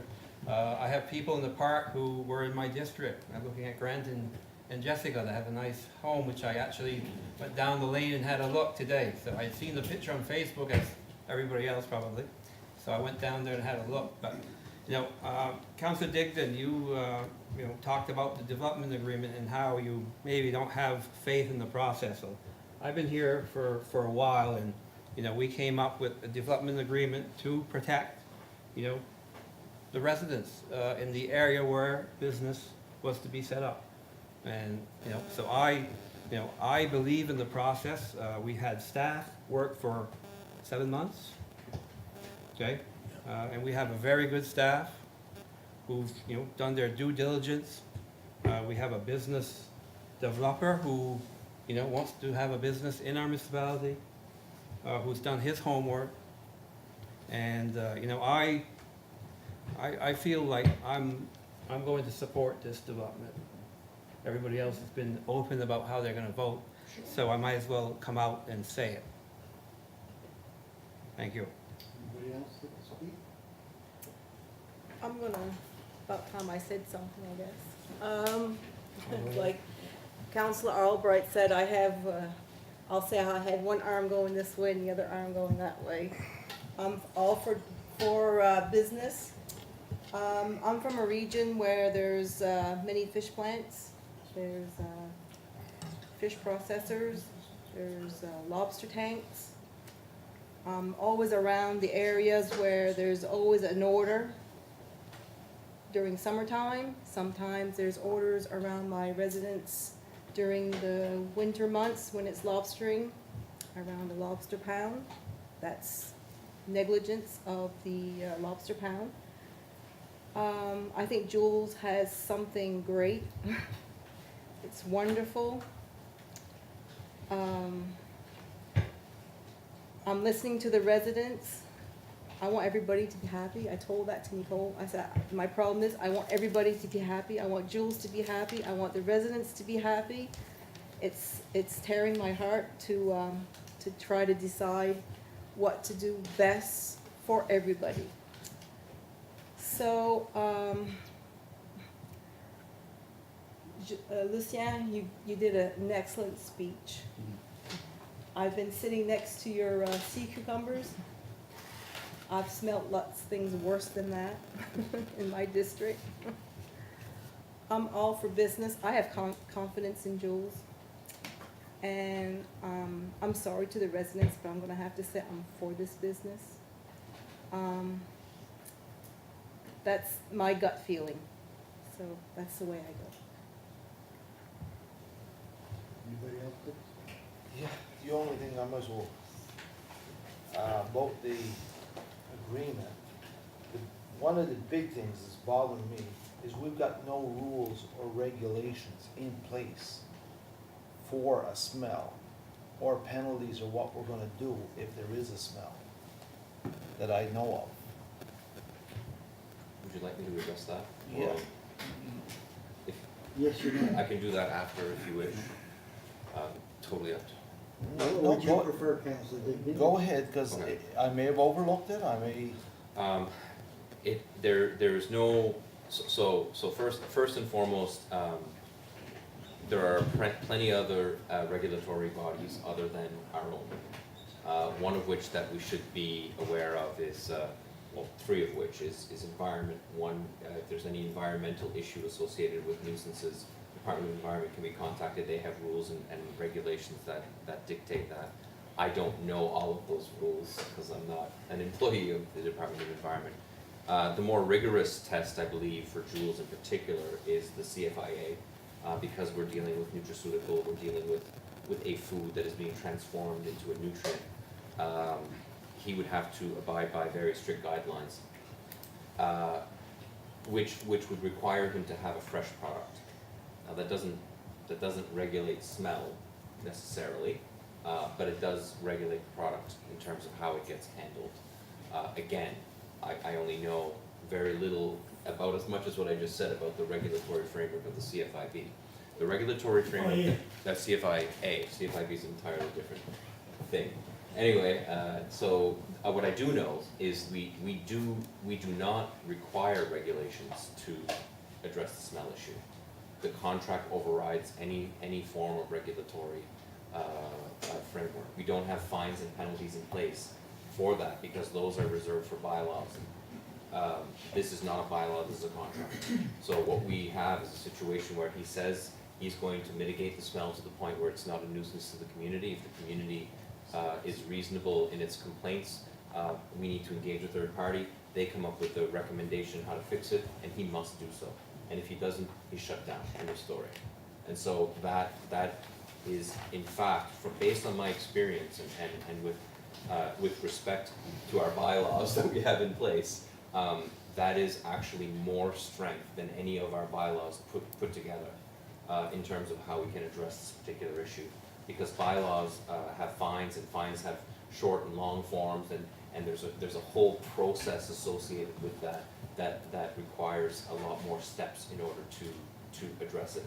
And I would state one particular unfortunate example, where there is a noise complaint that has been consistently received from the municipality in the community of West Pumlico. And it's a function of it being a resident, and there's a resident and a business that are in disagreement or that are it's causing nuisance to that particular person. And for us to actually enforce our noise bylaw is extremely difficult, because we have to measure it, and when does it happen, and did it happen, and do we have to be there? in this case, it's very cut and dried. And I would suggest very strongly that we'd have more power to address the situation in this instance than any of our bylaws. I think that's it.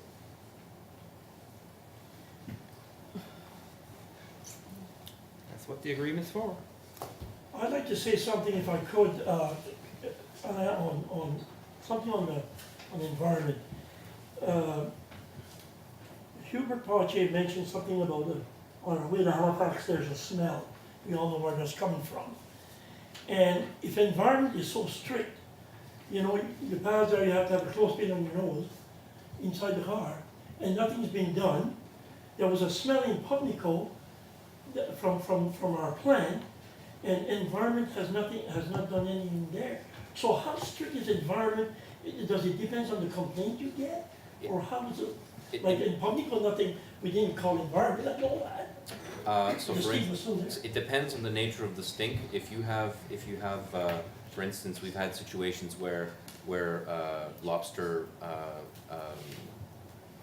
processors left lobster outside, and they rotted, and we don't really have a bylaw that addresses that, but the province does. And so in that instance, somebody was being negligent, and we dealt with that situation using it was either fisheries or environment. Forgive me, I'm not sure which one. And so, because it was done independently from us. So it depends on the nature of the complaint. I don't know that environment would come around and sniff, oh, we have a problem. But if we complain, so my point is, if the residents complain about smell, look what's happening in Pubnico, look what happens at that plant, in Barrington, wherever it is. Right. So the smell is still there. So the difference would be that, Yes. that I don't know what the development agreement or the existence of a development agreement is. I could assure you that my guess is there's no development agreement there, and they're operating as of right.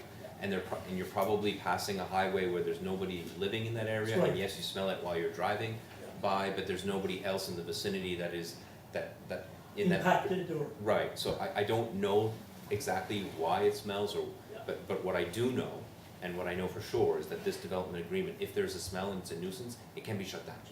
So it doesn't. So there are regulatory bodies outside of us that may be approached, but the fact of the matter is you actually have that power to address it.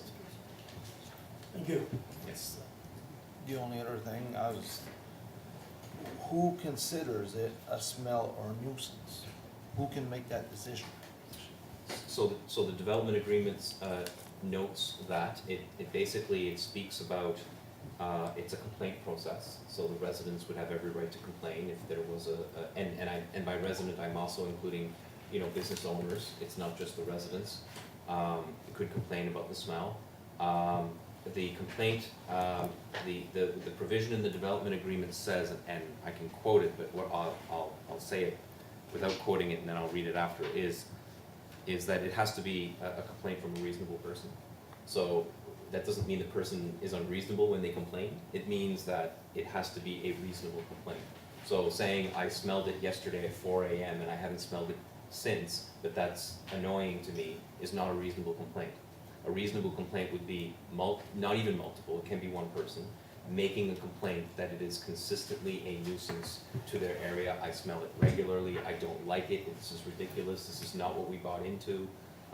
This is not the development agreement as you told us, Mr. Municipality of Argyle.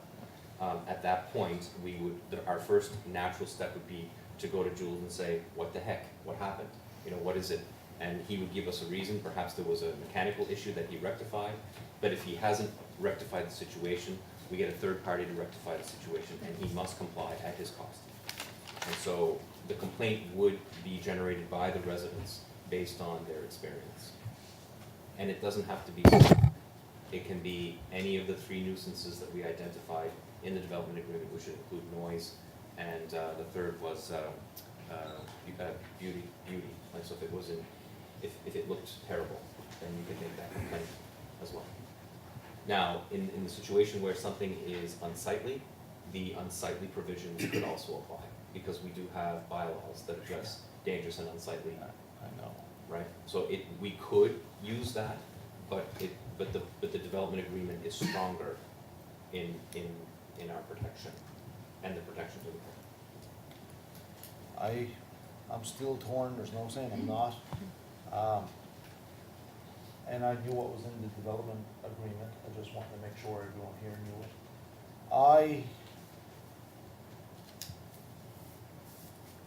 Right now, I'm leaning towards voting yes to the project. But so help me God, if anything ever goes awry, and that, you won't be the first guy I'll be going for, sir. You'll be that man sitting right there. Because I believe you're telling us a lot of stuff, you've got a lot of the answers, and that, and I hope we can put these answers into effect if something does go awry for the people down there. Well, Because as far as the on bylaws, we went over a few of them here this evening, unsightly and all that. You know, we've been playing with this unsightly bylaw a bit for God knows how long, and getting God knows how many complaints, but we still haven't done anything, or done very little as a council, and that. So I don't want to go through this and that and have Jules laughing at us and making a mockery of the people and out of this council. Well, I appreciate the personal accountability that you put on my shoulders. This decision is council's to make. The best I can do is give you the best information possible. Yes, sir. And you do have a legal agreement that you can enforce as a council. I can assure you of that. And no problem with the personal agreement. I feel as though you are a CAO, you've done a lot of work into this, and sometimes we all gotta take some accountability. I live and love this community, Councillor Digdon. So do I. And I operate a business in Tusket. Mm-hmm. I am an employee of the municipality of Argyle. I had full intentions of raising my child here and hope that she continues to live in prosperity and peace in this municipality. Yeah. So I take accountability every single day Good, of my sir. life Good, sir. around this job. I'm just saying, we're gonna back up what we're gonna say we're gonna back up. I'd like to make a motion that this development agreement 33167191 of the Scotia Limited be denied. Second that. I have a motion and a seconder, and on the question, I would like to have said yes. I would like to address Lucien first. We were in Halifax less than 2 weeks ago. There was a trip planned to go to Truro to see the facility. We was at the, what's the new name, Nova Scotia Federation of Municipalities Conference. There was a lot going on. I felt that 2 going was enough. I trusted the input I would get back from the 2 people that traveled up to Truro out of the middle of our conference. I was on hand when they got back, asked questions of both of them. I was very satisfied with what they brought back to me. So physically, I did not visit a site. I've been to Wedgeport Lobsters numerous times, close to the facility. I didn't hold my nose anytime I was there. I've worked in the fish business all my life. I work for Camo Seafoods, and nobody mitigates smell any better than they do when it comes to their fish meal plant in the middle of Sonyaville, which is a big operation. I've been on council, he was 18, I've been 27 years. I've made a lot of decisions, good ones, bad ones. I've lost friends. I'll probably lose some here tonight because I'm supporting the motion. Or not supporting the motion, supporting the development agreement. So, I don't have a lot to say, but I've been listening a lot. So, that's where we are. Any more questions on the motion? Question. Hold on, can I get clarity on the motion? Yeah. Yes, we need clarity on the motion. We're voting to Deny. deny the, That's correct. so The motion is I- favoring the residents to not So, develop. So you're supporting voting, the motion, the plant won't go in. if If the you majority supports the motion, the plant won't go in. the development agreement will not be signed. Will not be signed, which means the plant will not, Which would, not supporting Effectively- the motion is supporting the agreement. I'm still confused. What's that? So I'm still If confused. you Repeat vote, that? if you vote aye on this particular motion. Yes. It's odd that we have a motion to deny, which Yeah. is why is, I'm- we usually yeah. say motion to I accept. just want to be or- sure that I'm If voting the way I you want to vote vote. yay Yes. to this motion, Yes. you are voting in favor of the residents who do not want the Okay. development Yes. agreement. If you are voting nay, you are voting For the agreement. for the agreement. So, Not okay. necessarily. Not necessarily. No, you're not. Right. You're voting to defeat the motion. Exactly. And so Oh, what yeah. would happen if this motion was defeated, just so that we go all the way through? If it Exactly. was defeated, then I would expect a motion from somebody to To say, a motion to approve, and then that would be voted on. Now, clearly, That- something miraculous would have to happen if. That it changes. That it would change, so, because we're 9 people here, so. Right, It's- absolutely. All 9 voted. All 9 vote, and it would be important that you speak clearly your yay or nay, including And the how chair. about, how about individually, so that we understand, it's gonna sound the same. We either, Well, I can, if it's We'll count 'em. confusing, I can call for for hands. hand, We can okay. count to 4 and Go for 5. hands, yeah. That's the way to do it. Question on the motion. All in favor of defeating the development agreement? Aye. All in, Raise your hand. I was raising my hand. So raise the hand for 4. 4. You want them noted? Yes, do you want them noted? Yes, please. Yes, yes. Yes. All against defeating the development agreement?